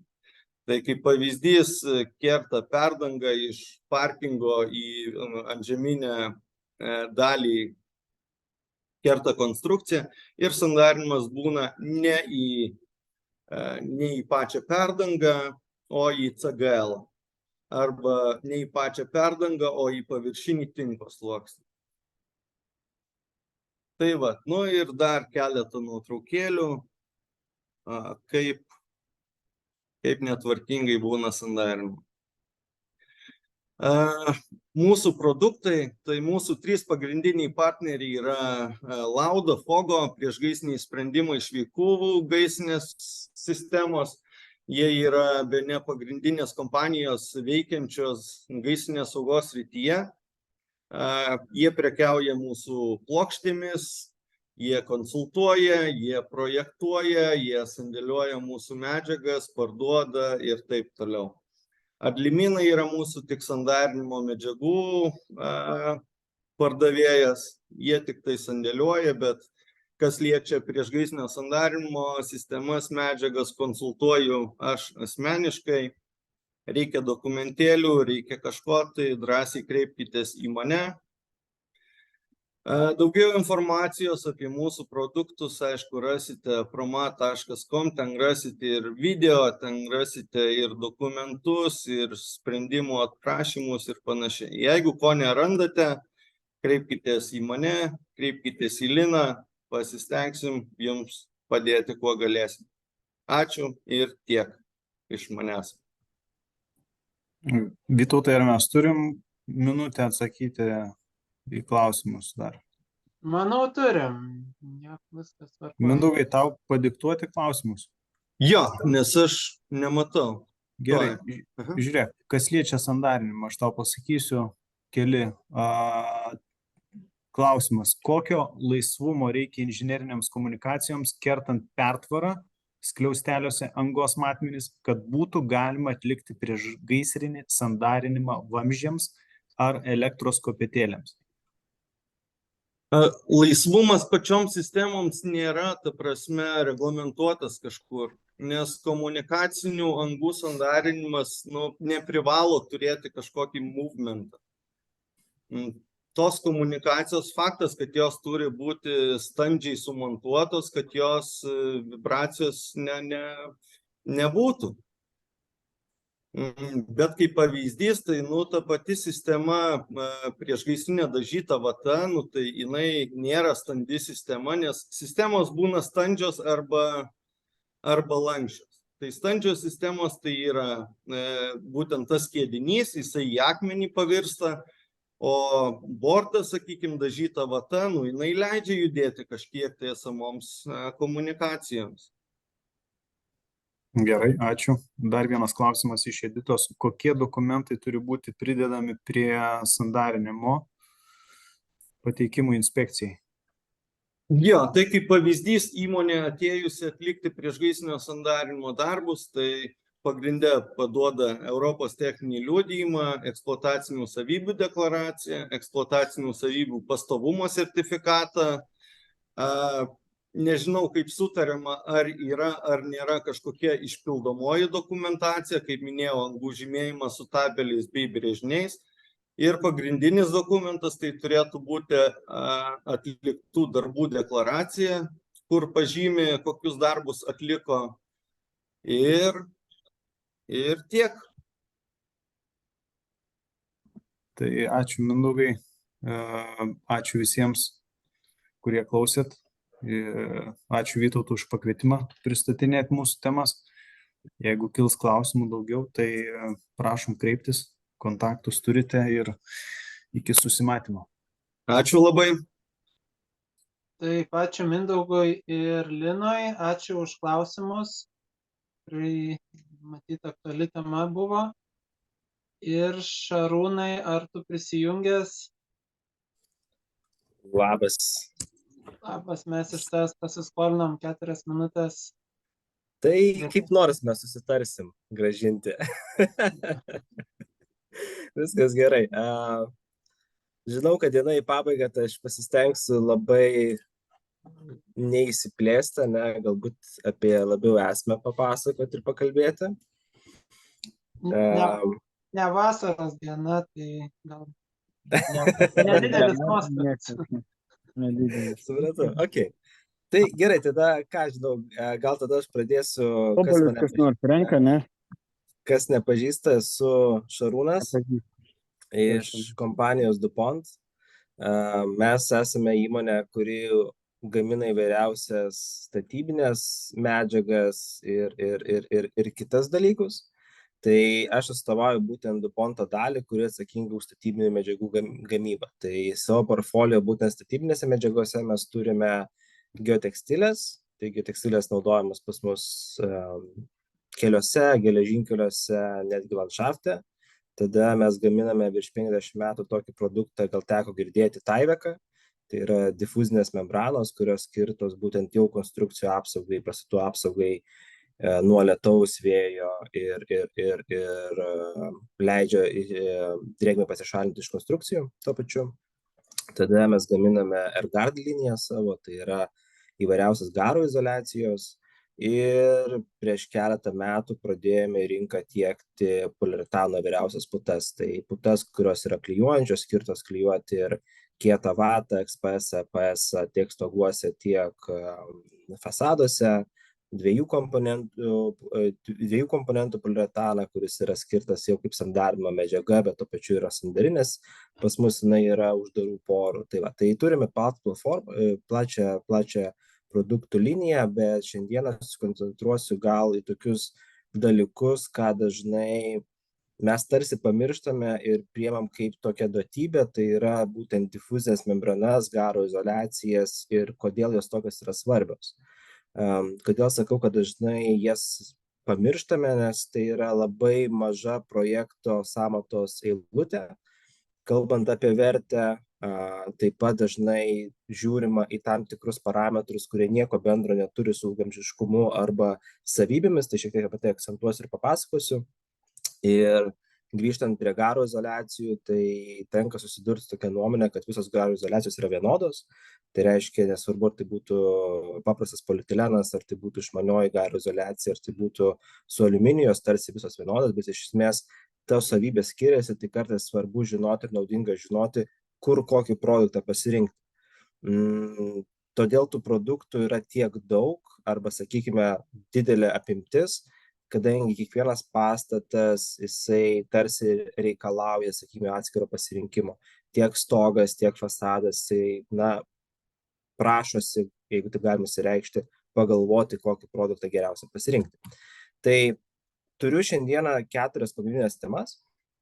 Tai yra ventiliuojami fasadai ir kalbant apie ventiliuojamus fasadus, būtent kokios difuzinės membranos tinka, kodėl jos yra naudojamos apskritai juose ir kokia yra nauda iš jų.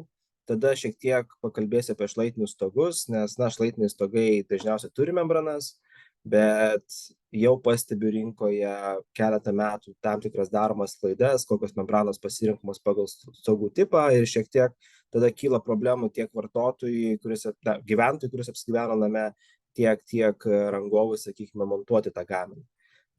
Sandarumą mes tarsi suprantame kaip reikalavimą dalyką ir tai yra pagal mūsų STR, tai yra privalomas dalykas, kad pastatas būtų sandarus, bet iš principo kaip tą sandarumą garantuoti arba kad jis būtų kokybiškas, nes vienas dalykas yra, kai mes sandarumą specifikuojame projekte, kitas dalykas, kai pastatas pradedamas statyti ir tada iškyla tam tikros problemos. Mes puikiai žinome, kad sandarumą užtikrinti vien tik su garo izoliacija neužtenka, reikia naudoti ir lipnias juostas, ir sandarinimo įvairias medžiagas.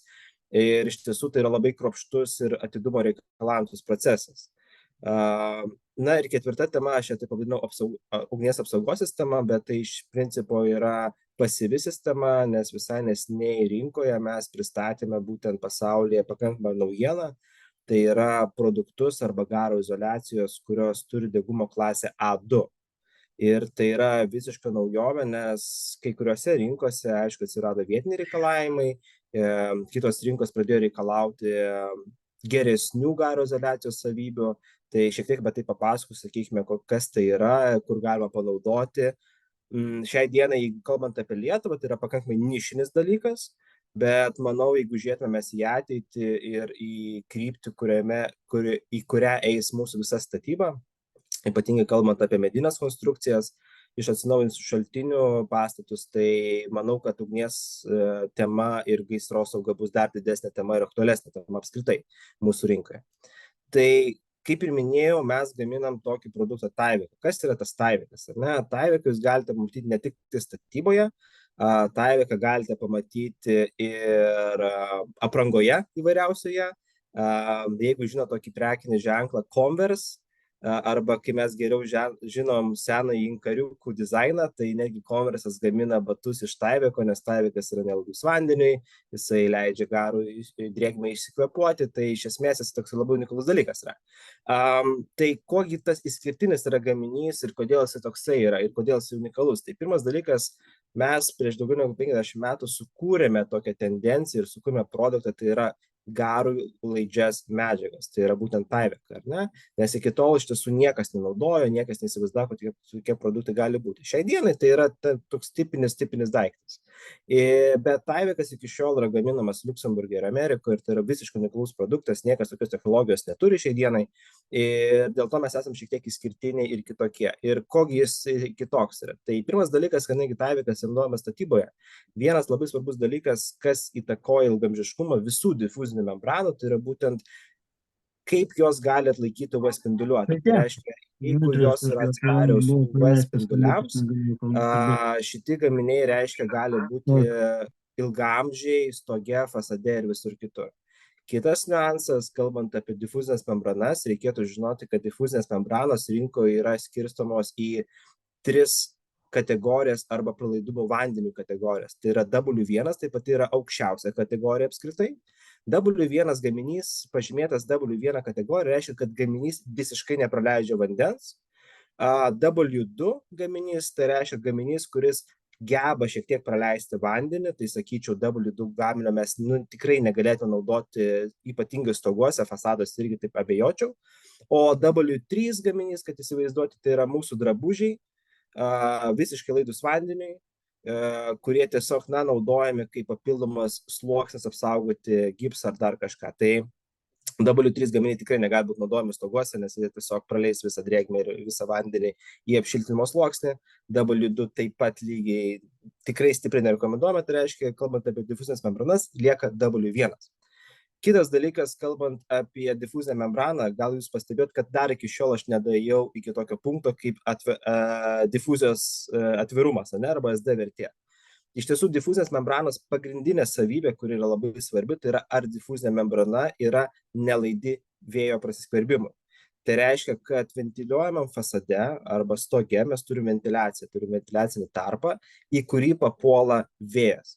Vėjas natūraliai tame tarpe sustiprėja. Ir tada atsiranda toks efektas, kuris angliškai vadinasi wind washing, bet iš principo dėl šito efekto mūsų ir lėktuvai skraido ir nenukrenta iš dangaus. Tai reiškia, kad susikuria tam tikri slėgio skirtumai. Ir kas nutinka ventiliuojamam fasade arba stoge, tai yra ventiliaciniam tarpe, kada mes turime vėją, tas vėjas, keliaudamas per ventiliacinį tarpą, išsiurbia dalį šilumos iš apšiltinimo sluoksnių. Na, sakytume, mes prarandame kažkiek šilumos efekto, ar ne? Mums reikia labiau šildinti pastatą, mes turim tą minusą. Bet pagrindinis minusas, kada mes prarandam būtent tą šilumą apšiltimo sluoksnį, yra koksai.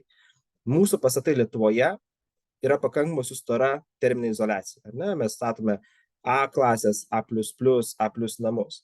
Tai reiškia, kad pas mus didėja rizika, kad mūsų rasos taškas vis labiau stumiasi į vatą. Ir kadangi, pripažinkime, mineralinė vata niekada nebūna visiškai sausa, mes didinam riziką turėti mineralinėje vatoje didesnę kondensaciją. Turėdami didesnę kondensaciją, mes turime problemą su ledu, mes turime su bėgančiu vandeniu, susikaupus ir panašiai. Tai reiškia, kad windwashingo efektas turi būti kaip įmanoma ribojamas. Tai reiškia, kad difuzinė membrana turi išlaikyti tą savybę, kad jinai nebūtų laidi vėjui, ar būtų kuo mažiau laidi vėjui, ne tik 5, ne 10, ne 15 metų, bet kaip įmanoma daugiau. Na ir kitas dalykas, kad mes žinom, statybos yra statybos, ar ne, visko nutinka, kartais, sakykime, galbūt pastato dizainas pasikeičia, galbūt medžiagos vėluoja apdailinės, tai viena iš savybių, ką difuzinė membrana turėtų turėti, tai būtent atsparumą bent jau 4 mėnesiams.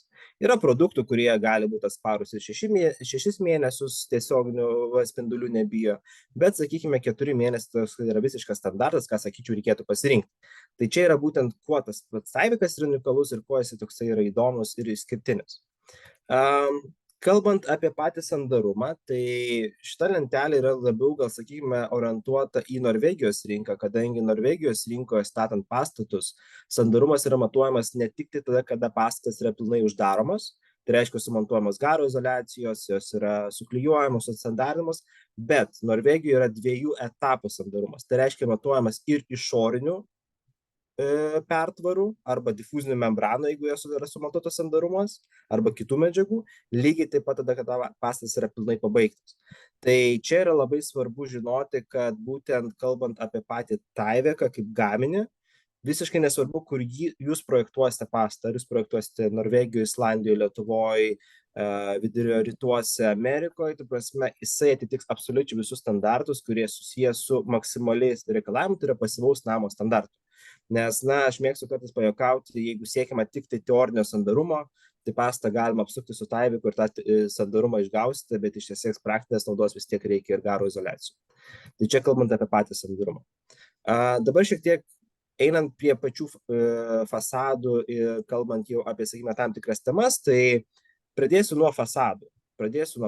Būtent, nes, stogą įrengti be sienų turbūt yra labai sunku arba neįmanoma. Tai kalbant apie patį fasadą, Tyvekas yra naudojamas tiek tiek, sakykime, žemose pastatuose, tiek aukštose pastatuose, neribojant visiškai aukščio.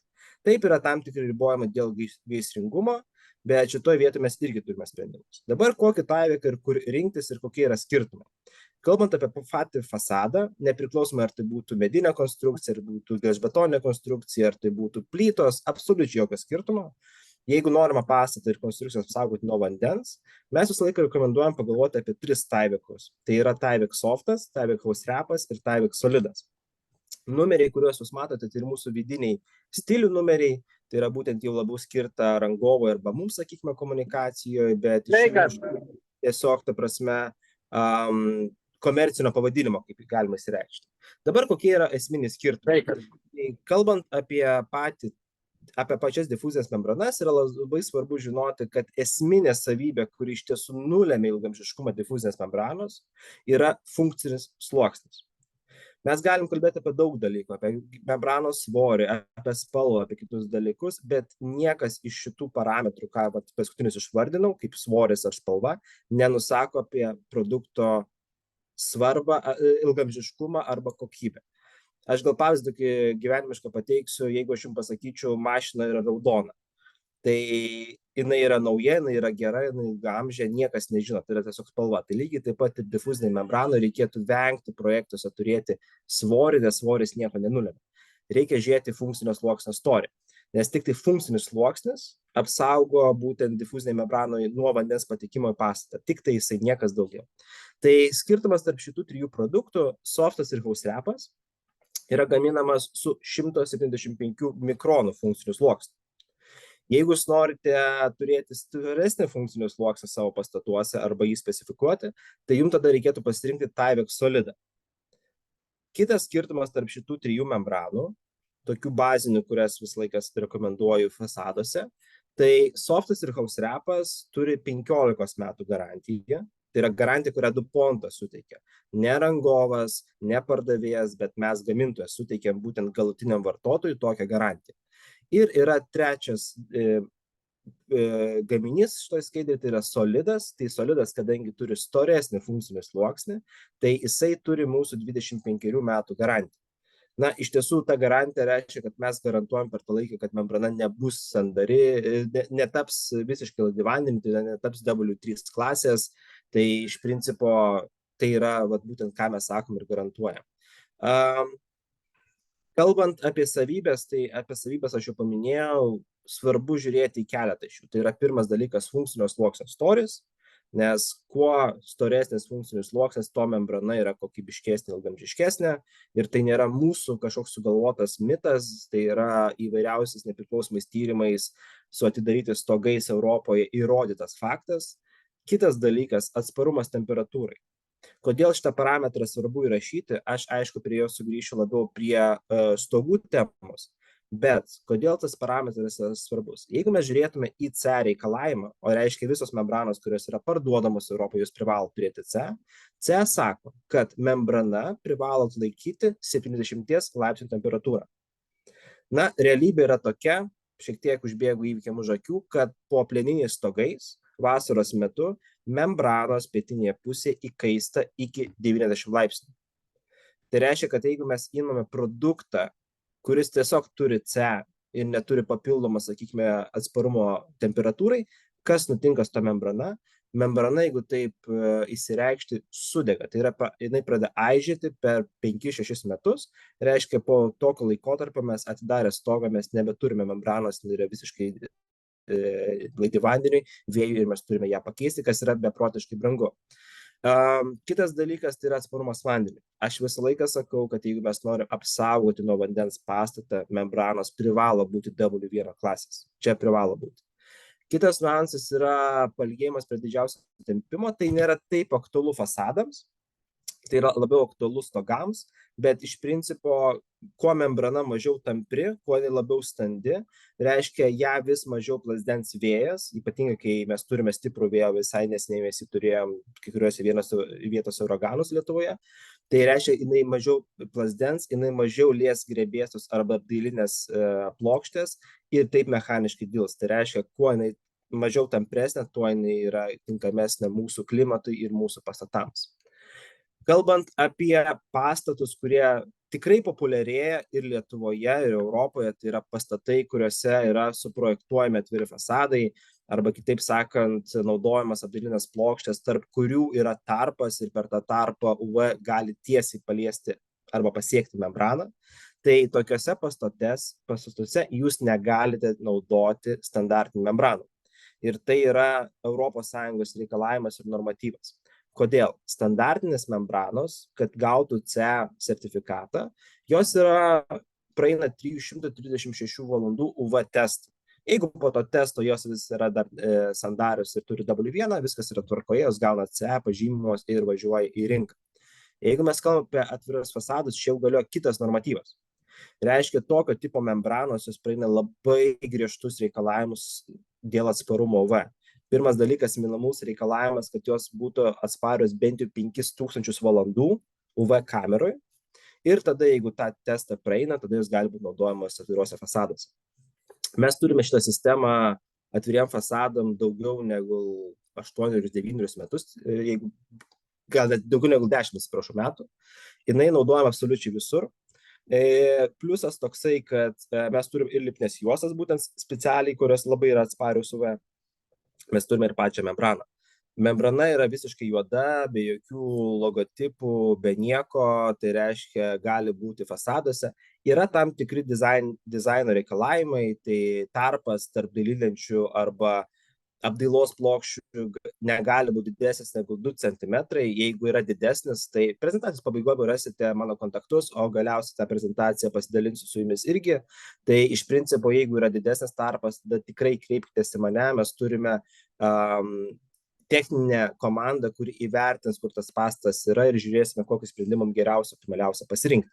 Tai atviriem fasadam standartinės membranos netinka, ne tik tai Tyvek, bet apskritai netinka standartinės membranos, jums reikėtų rinkti specialiai. Ir ta membrana pas mus vadinasi Tyvek UV fasadė. Na, pakankamai galbūt lengva atsiminti. Ir čia yra šiek tiek papildomų parametrų, bet parametrai yra tokie pagrindiniai, kad reikia vėl žiūrėti į temperatūrą, nes atviras fasadas, membrana yra juoda, pastoviai UV spinduliuota gali būti, negali perkaisti, tai reiškia, temperatūrą turi atlaikyti bent jau 100 laipsnių. Kitas dalykas, kad W1, nes jeigu jau atviram fasadė mes naudotume kito atsparumo vandeniui membranom, tiesiog tada nėra tikslo, jeigu taip galima įsireikšti. Na ir tada tiesiog, kad turėtų specialų sertifikatą ir kad neįtiktų atviriem fasadam, nes jeigu netiks, tada tiesiog teks viską permontuoti ir perdaryti. Kalbant apie atsparumą ugniai, aš kaip ir paminėjau, tai yra kaip ir 4. mano tema, bet tai labiau paliesiu būtent iš vidaus mūsų sprendimą naujausią, bet mes turime jau daug metų tokį sprendimą, kuris vadinasi Tyvek Fire Cure. Kuo šitas gaminys yra įdomus ir kuo jis unikalus yra? Tai šitas yra gaminys, tai yra degumo klasės B S1D0. Tipinės membranos, įskaitant ir kitus Tyveko membranas, mūsų degumo klasė yra E. Tai reiškia, jeigu jūs turite projektą, kuriame reikia padidintos glicerosogos arba geresnės degumo klasės ir skaičiuojant tą pačią membraną, jums privaloma rinktis būtent Tyvek Fire Cure. Lietuvoje šitas gaminys irgi vis labiau populiarėja, nes mūsų glicerosoga kaip ir griežtėja ventiliuojam fasaduose, kalbant apie ypatingai medinius namus, o mediniai namai irgi populiarėja Lietuvoje.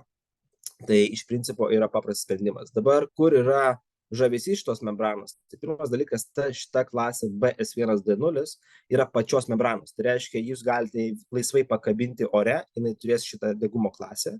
Jeigu jūs uždedat šitą membraną ant mineralinės vatos, kuri turi A1 degumo klasę, jeigu jūs uždedat ant gipso plokštės, kuri turi A2 degumo klasę, šita membrana vis tiek visą sistemą automatiškai pagal N normatyvus skaičiuojama kaip B klasė. Ir nereikia atlikti jokių papildomų testų.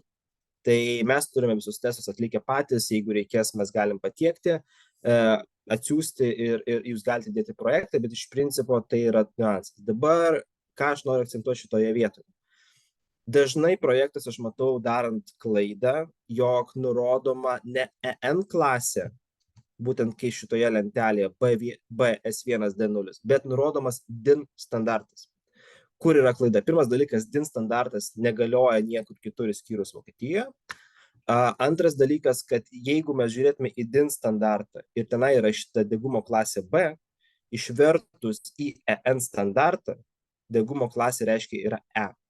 Tai esu susidūręs gyvenime su tokiais projektais, kur iš tiesų per klaidą, per skubą galbūt buvo specifikuotas būtent DIN standartas, nors reikėjo B klasės degumo membranos. Rangovas viską įrengė, atėjo tech priežiūra, sutikrino dokumentus ir teko rangovui ardyti keletą tūkstančių kvadratų būtent fasado, nes jis neatitiko reikalavimų. Tai tas irgi yra svarbus niuansas, būtent pagal kokį standartą yra matuojama ir pagal kokį standartą yra specifikuojamas būtent B klasės membrana. Kalbant apie šlaitinius stogus, nors ir paliečiau juos šiek tiek prieš tai, bet šitoje prezentacijoje atrinkau keletą tokių tipinių šlaitinių stogų, kuriuos aš sutinku Lietuvoje dažniausiai, apie kuriuos mes diskutuojam su architektais, projektuotojais, rangovais. Tikiu, kad jų yra daug daugiau, bet iš tiesų apie individualius stogus mes galėsim pabendrauti su jumis tiesiai, jeigu jums kils klausimų, į kuriuos mielai galėsiu atsakyti. Tai kalbant apie stogų tipus, kuriuos aš matau kaip tipinius, tai pradėsim nuo šalto stogo. Šaltas stogas tai yra mūsų stogas, kuriame membrana yra laisvai kabanti, sumontuota tarp gegnių ir yra apšiltimas būtent lubos, bet ne šlaitas. Šitoje vietoje yra svarbus niuansas. Kadangi minėjau, kad mes turime platų asortimentą membranų, tai kalbant apie šaltą stogą, reikia visą laiką žinoti, šaltam stoge, esant vėjui ir ventiliacijai, membrana nuolatos plazda. Na, plazdėjimas yra vienas niuansas, atrodo keistai, jeigu būnant vėjuotą dieną stoge, bet pagrindinis niuansas yra tas, kad membrana nuolatos plazdėdama, jinai gali pradėti liesti grėbėstus. Kada grėbėstus membrana liečia, nutinka tiesiog mechaninis dilimas. Mechaninio dilimo rezultatas membraną reikia pakeisti, nes neturi skyles. Tai tam, kad to išvengti, reikėtų naudoti tam tikrus produktus iš Tyveko pusės arba iš Tyveko produktų linijos, kurie yra mechaniškai stipresni. Tai reiškia Tyvek Pro, Supro arba Max Protectas. Skirtumas tarp šitų produktų yra toksai Pro, tai yra funkcinis sluoksnis 125 mikronai, Supro 220 mikronų, Max Protectas yra pati stipriausia membrana, kurią mes turime savo asortimente. Šita membrana yra sertifikuota Danijoje, kad galėtų išlaikyti stogdengį, jeigu jisai tiesiai užlipa ant membranos. Ir šitas gaminys yra gaminamas iš 220 mikronų funkcinio sluoksnio ir antras sluoksnis yra mūsų gaminama geotekstilė Taipar. Tai apie Taipar geotekstilę šiek tiek užsiminė prezentacijos pradžioj, kad mes tokį dalyką gaminam. Tai šitas gaminys yra beprotiškai tvirtas ir atsparus, jisai yra mažai tamprus. Tai iš principo, jeigu mes turime labai vėjuotą regioną, Max Protectas yra tas pasirinkimas, ką reikėtų ir rinkti ir specifikuoti. Jeigu mes perėtume prie standartinio stogo, tai yra standartinis stogas yra šlaitas apšiltintas, yra izoliacija kažkokia naudojama, ant izoliacijos yra klojamas Tyvekas. Tai šitoje vietoje galima naudoti absoliučiai visą asortimentą Tyveko membranų, išskyrus produktą kaip house wrapą. Kodėl house wrapo negalima naudoti? Nes house wrapas yra skirtas tik tai fasado naudojimui. Jisai negali būti naudojamas stogams. Kadangi galbūt žinote, o galbūt tai bus naujiena, kiekviena membrana, kuri yra sertifikuojama Europoje, jinai sertifikuojama pagal konstrukcijos tipą. Tai reiškia, arba jinai gali būti skirta fasadui, arba stogui ir fasadui. Tai tą irgi reikėtų atkreipti dėmesį, kad jeigu mes jau specifikuojame membraną, arba pasirenkame membraną, arba ją norime naudoti stogams, kad netiktų ir stogams, ir fasadams, nes kartais nutinka tam tikrų klaidų. Tai kalbant apie apšiltintą stogą, kadangi membrana tiesiai yra montuojama ir guli ant izoliacijos, jinai nejuda, vėjas ją netaip stipriai plėšo, tai reiškia, mes galime naudoti nuo softo iki Max Protectų.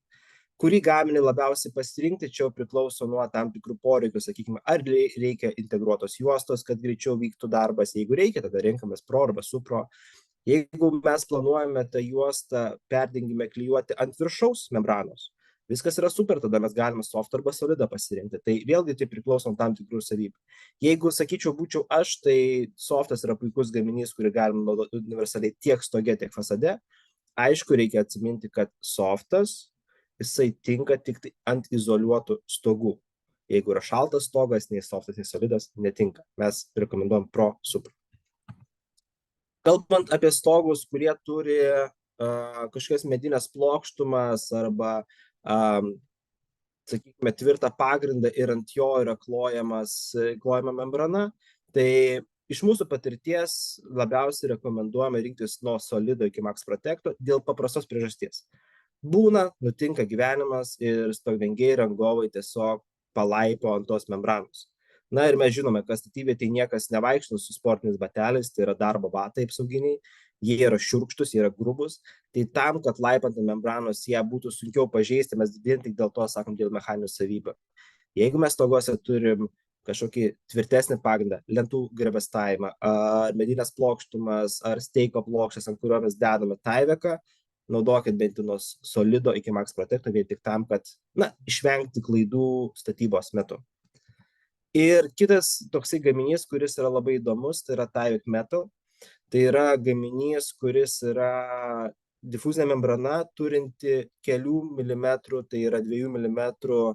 Vieni sako spagečius, kiti sako garbanosius plaukus, bet tai yra polipropileno gijų mišinys, veltinis, kuris naudojamas būtent stogams, kada mes esame apriboti dėl aukštingumo, bet mes norime, sakykime, papildomai apšildyti pastatą, arba norime turėti kuo gražesnę klasikinę lygią metalinę dangą. Tai Tyvek Metal unikalumas yra toksai, kad jisai leidžia metalinę lygią dangą montuoti tiesiai ant difuzinės membranos ir mums nereikia naudoti absoliučiai jokių grėbėstų ir kitų dalykų, kad užtikrinti ventiliaciją. Nes būtent tas kelių milimetrų tarpas pilnai užtenka, kad Tyvekas išsiventiliuotų ir kad ant Tyvekas neperdegtų. Aišku, tai yra pakankamai nišiniai projektai, bet jie, aš matau, vis populiarėja Lietuvoje, jie ypatingai populiarūs yra DACH regione, tai yra Vokietija, Šveicarija, Austrija, bet karts nuo karto atsiranda ir Lietuvoje. Tai jeigu ieškos tokio sprendimo, atsiminkit, Tyvekas yra būtent tas, kas turi šitą sprendimą jums. Tada aš perėsiu prie kito dalyko, kas yra svarbus. Aš pradėjau savo prezentaciją nuo tokio kaip ir, pareiškimo, kad mažai kas galvoja apie difuzinės membranas, tas yra toks tipinis dalykas, bet ką svarbu žinoti? Ne visos difuzinės membranos yra vienodos ir ne visos difuzinės membranos yra tokios pačios ilgaamžės kaip kitos. Ir aš jau akcentavau tai prezentacijos metu, kad būtent renkantis difuzinę membraną, nežiūrėkite į storį, svorį, kitus dalykus, žiūrėkite į funkcinio sluoksnio storį, nes tik tai jisai ir apsaugo būtent pastatą nuo vandens patekimo ir nuo vėjo. Tai kalbant apie ilgaamžiškumą, man teko lankytis projekte, kuriame kažkada buvo sumontuotas ventiliuojamas fasadas. Aišku, matėsi ir montavimo klaidos, bet kitas dalykas natūralu, kad izoliacinis sluoksnis vata nebuvo apsaugota absoliučiai su jokia danga. Tai ar Tyvek ar ne Tyvek difuzinė membrana, kad neleistų vandeniui patekti ant vatos arba jos tarpus plokščių ir taip negadintų vatos ir po 10 metų nereikėtų jo viso fasado renovuoti. Tai iš principo, jeigu yra daromas ventiliuojamas fasadas, naudojama kieta vata, atsiminkite, kad vata turi geriamumą, o Tyvekas padeda, kad to vandens nepatektų apskritai į vatą ir nepradėtų tiesiog, nekeltų problemų ateityje, jeigu taip galima įsireikšti. Ir apie kitą niuansą kalbant, čia yra nuotraukos realios darytos iš stogo konstrukcijos. Šitie visi papilkavimai, ką jūs matote nuotraukose, tai nėra kažkoks grafinis dizainas, tai nėra spauda, tai yra tos vietos, kuriuose matosi ištrupėjęs funkcinis sluoksnis. Tai reiškia, membrana yra sudegusi arba jinai nebefunkcionaliai, reiškia, jinai ne tik tai vėją puikiai praleidžia, bet jinai praleidžia lygiai taip pat puikiai vandenį. Tai, kaip ir sakiau, ne visos membranos yra lygiai tokios pačios. Ir tam, kad pasižiūrėti, kaip atrodo Tyvekas apskritai rinkoje, kaip atrodo produktai rinko difuzinių membranų, 2017 metais buvo inicijuojamas tyrimas vienos tyrimo bendrovės kartu mūsų užprašytas Europoje, kada jie keliavo po Europą, ieškojo stogų, juos atidarinėjo ir žiūrėjo, kaip membranos atrodo po keleto metų. Ir šitoje vietoje nepaslaptis dalyvavo ir Tyvekas, ir dalyvavo kiti gamintojai. Tai išvada buvo tokia, kad Tyvekas būtent po 25 metų ir daugiau, jis yra vis dar sandarus, jisai nealdus yra vandeniui. O gaminiai, kuriuose naudojamas būtent mikroperforuotas sluoksnis arba labai plonas funkcinis sluoksnis, kuris svyruoja nuo 11 iki 30 mikronų, tokios membranos dėja, bet buvo visiškai laidžios vandeniui. Tai šitoje vietoje galim pasižiūrėti tiesiog paprastus tyrimus, kurie atlikti laboratorijos nepriklausomos ir mes matome, kad Tyvekas po daugiau negu 20 metų 73% gaminių buvo visiškai sandarūs, tai yra turėjo aukščiausią W1 klasę, kaip nauji, daugiasluoksnės membranos, turinčios mikroporingus sluoksnius ir monolitinius sluoksnius, jos vis dėlto buvo visiškai laidžios vandeniui. Ir kitas dalykas buvo kalbant apie sandarumą. Aš sandarumą minėjau, tai yra sandarumas yra Gurley tyrimas arba standartas, kada yra montuojamas būtent vėjo prasiskverbimas per membraną, kuris, aš minėjau, yra beprotiškai svarbus, nes jeigu vėjas prasiskverbia membraną, tai vėjas sėkmingai ištraukia šilumą iš apšiltinimo sluoksnio ir mes turime daug problemų. Tai Tyvek įrodė, kad prarado mažiau negu 30% savo sandarumą po 20 metų. Na, dėja, bet membranas, kurios buvo mikroporingos sluoksnio plono arba monolitinio sluoksnio, jos tai išlaikė 4% sandarumą. Tai reiškia, tokias membranas reikia pakeisti. Kodėl aš taip akcentuoju apie membranas? Tai pasikartosiu save, kad dažnai jos yra pamirštamos, nekreipiamas didelis dėmesys ir finale mes turime tokį niuansą, kad tenka jas keisti, o jūs turbūt įsivaizduojate, kiek kainuoja renovacija stogo arba fasado, kada membrana yra nefunkcionali. Nes tenka keisti ne tik tai membraną, tenka keisti kartais ir gegnes, ir tas konstrukcijas medinės, nes jos tiesiog pradeda trunyti, jos pradeda pelyti ir natūraliai jos yra netokios tinkamos naudoti. Tai šitą dalyką vertėtų atkreipti dėmesį. Jeigu reikės patarimo, aišku, visą laiką kreipkitės į mane, su mielu noru pakonsultuosiu ir pabandysime surasti optimaliausią sprendimą kiekvienai konstrukcijai. Kalbant apie patį sandarumą, tai čia yra prezentacija, bet ją pasidalinsiu būtent šitoje vietoje. Mes turime tokią, negražiai sakant, špargalkę arba paruoštukę lietuviškai. Tai yra būtent pagal atsižvelgiant į stogo konstrukciją, į stogo, sakykime, nuolydį, atsižvelgiant į izoliacijos tipą, būtent μ vertę, atsižvelgiant į stogo dangą ir atsižvelgiant į pastato drėgnumo lygį, nes žinot, pastai yra skirstomi nuo 1 iki 5 lygio. Tai 1 ir 3 lygis yra gyvenamoji statyba, 4 yra drėgmesnės aplinkos, pavyzdžiui, gali būti tai profesionali virtuvė, kur tiesiog kiekvieną dieną vyksta veiksmas, yra daug drėgmės. Gali būti ir baseinas kartais 4 lygiai, o 5 lygiai, aišku, visą laiką būna baseinai, spa zonos ir taip toliau. Tai žvelgiant į tai, mes turime tokią paruoštukę, būtent kokią garo izoliaciją reikėtų rinktis. Nes, kaip ir sakau, ne visos garo izoliacijos yra vienodos ir vertėtų pasižiūrėti. Jūs matote, mano nugaroje yra paveiksliukas, tai čia yra mūsų garo izoliacija Reflective. Tai yra garo izoliacija, kuri turi aliuminio sluoksnį. Tai šiek tiek apie tai papasakosiu, kuo yra tokia ypatinga ir smagi. Štai čia turiu jūs tokį žemėlapį. Jisai yra naudingas, kai gausiu skaidres, galite spausdinti, turėti savo biure, namie, tiesiog kompiuteryje. Tai yra tokia taip ir net klausimų atsakymų sesija, kur tiesiog jūs galite sekti pirštu būtent klausimus, turėti atsakymus ir žinoti, kokią membraną pasirinkti. Pakankamai toksai įdomus žaidimas, naudingas, ypatingai jeigu norite tikrai kokybiškai ir gerai izoliuoti ir parinkti būtent garo izoliaciją savo konstrukcijai arba savo objektų. Na ir šiek tiek perbėgsiu prie būtent garo izoliacijų ir jų esminių skirtumų. Tai mes savo garo izoliacijas skirstome į 3 pagrindinės kategorijas. Pirmoji kategorija, kai mes sakom, standartinės garo izoliacijos, tai yra garo izoliacijos pagamintos iš polietileno ir turinčios mechaninis sluoksnį taiparą. Kodėl mes naudojam taiparo mechaninį sluoksnį, yra paprastas dalykas. Taiparas yra standus ir jį labai sunku mechaniškai pažeisti. Kitas dalykas, taiparas leidžia tokią garo membraną montuoti ir vienam žmogui. Tai reiškia, jinai yra standi, labai nėra plastiška, jos neįmanoma pertinti, tai reiškia, mes visoje dangoje turėsime tą pačią SD vertę ir turėsime tą pačią kokybę. Kita kategorija mūsų gaminių, tai yra gaminiai, kurie vadinasi Reflective.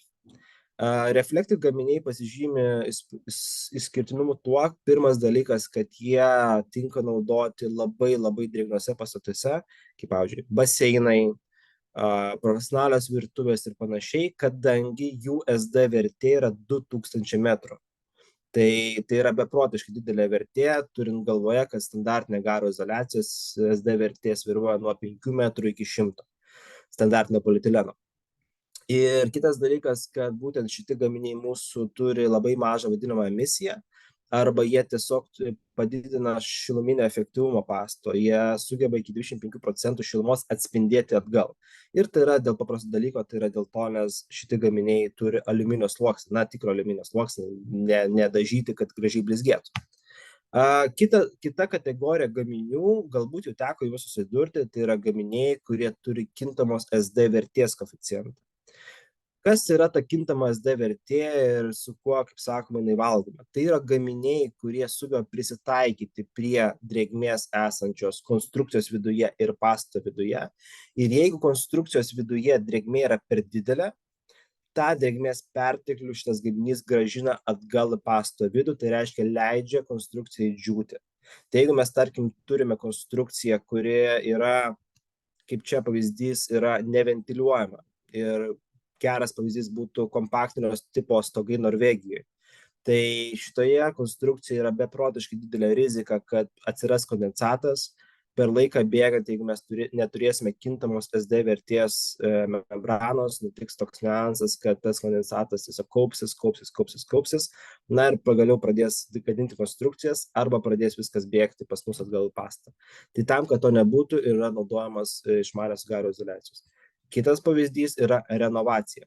Dažnai stogų renovacija yra daroma iš lauko, nulopama apdaila, išimama egzistuojanti sena kažkokia šiluminė izoliacija ir tada tiesiog ant gegnų yra klojama garo izoliacija, pilnai jas apgaubiant ir toliau, ta prasme, klojant.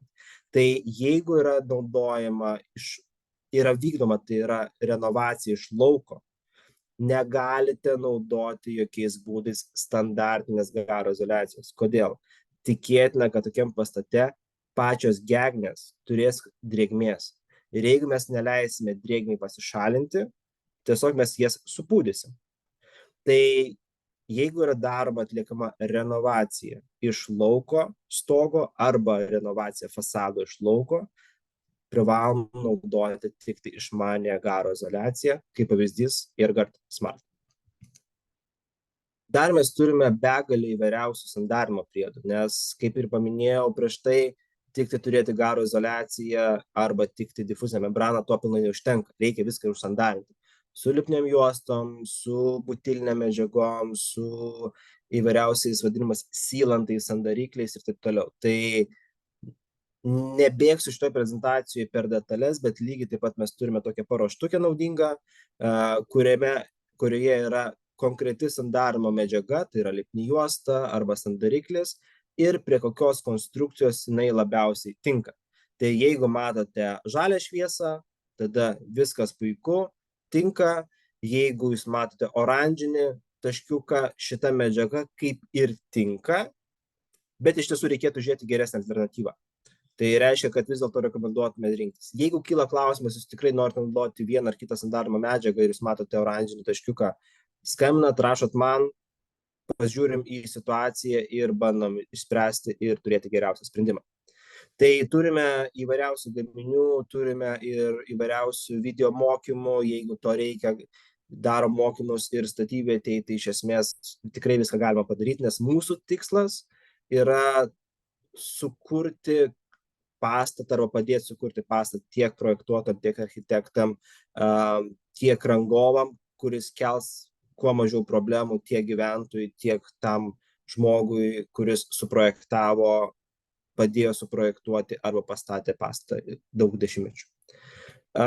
Ir kalbant apie ugnies apsaugos sistemą, tai yra mano paskutinė dalis, tai šitoje vietoje mes turime specialų gaminį, kurį pristatėme prieš keletą metų.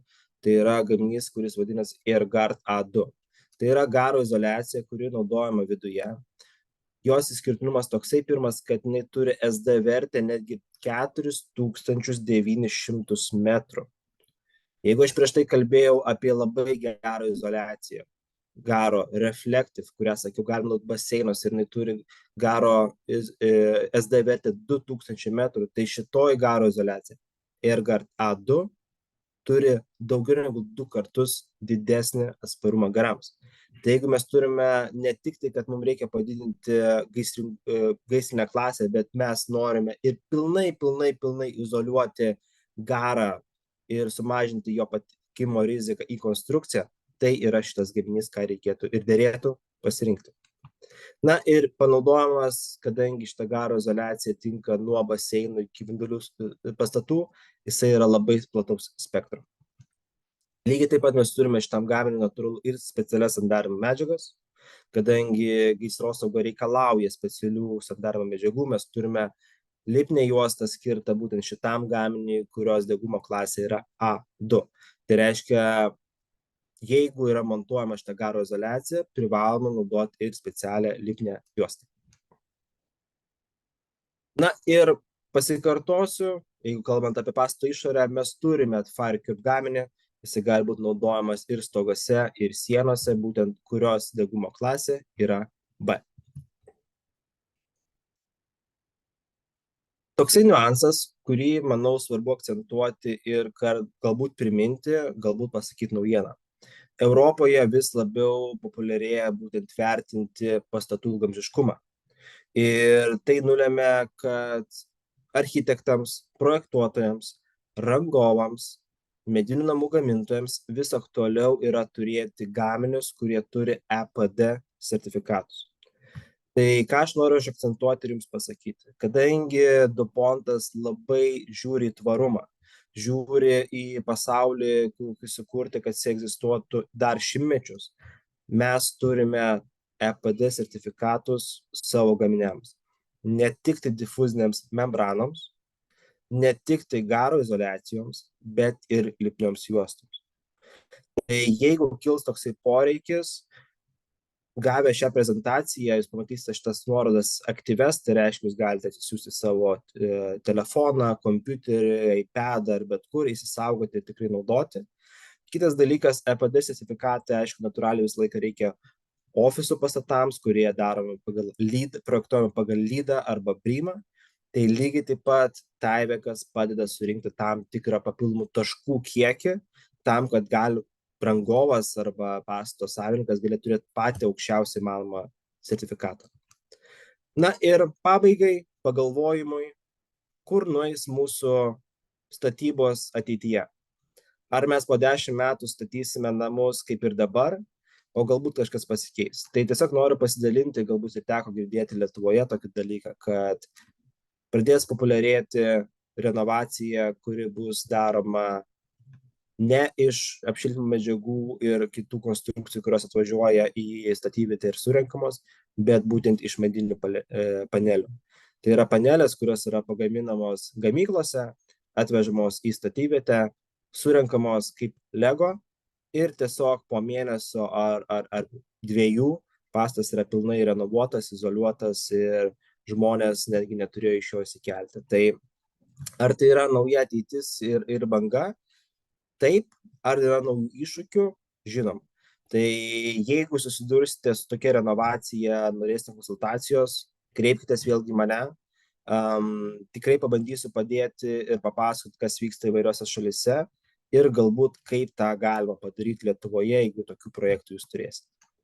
Tai žinoma, mes turime daug įvairios informacijos rangovams, projektuotojams, architektams. Noriu pasidalinti savo kontaktais, galite mane susirasti ir LinkedIn kanale, tenai galite parašyti, galite paskambinti, galite parašyti mano elektroniniu paštu, tai mielai pasistengsiu padėti ir bandyti būti jums naudingas. Nes manau, mūsų visų tikslas kurti tvarius, ilgaamžius ir gerus pastatus. Ir neužmiršti, difuzinė membrana yra labai svarbi pastato dalis. Tai ką, ačiū Jums labai, kad klausėt. Tikiuosi, gal kažką priminėjau, gal kažką papasakau naujo, o galbūt viskas buvo nauja.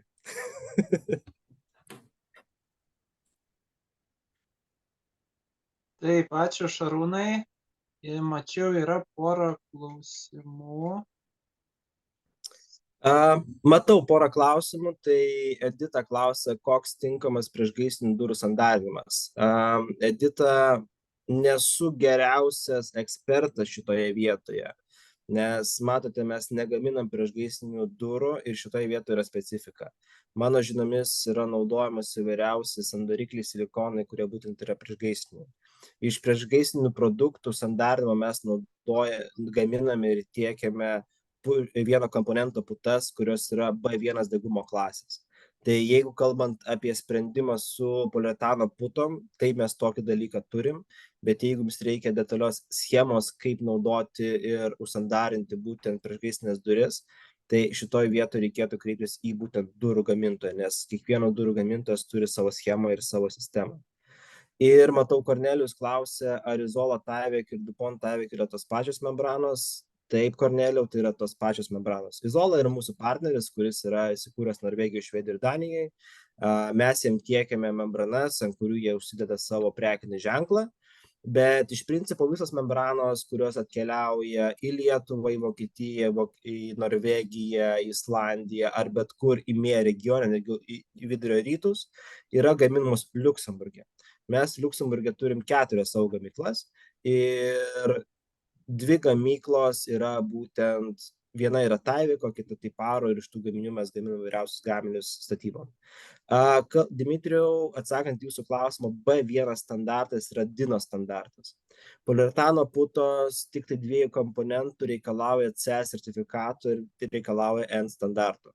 Visos priešgaisrinės putos, mano žiniomis, yra matuojamas pagal DIN standartą ir skirstamos į B1 arba B2.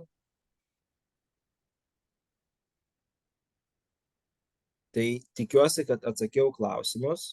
Jeigu papildomai kils, galite kreiptis tiesiogiai mane ir išsaugau 7 minutės.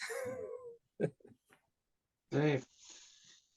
Tai bus tas laikas pildyti apklausos formą. Aš pasidalinau nuorodą čate. Jeigu kažkam nepavyksta, rašykite, atsiųsime nuorodą elektroniniu paštu.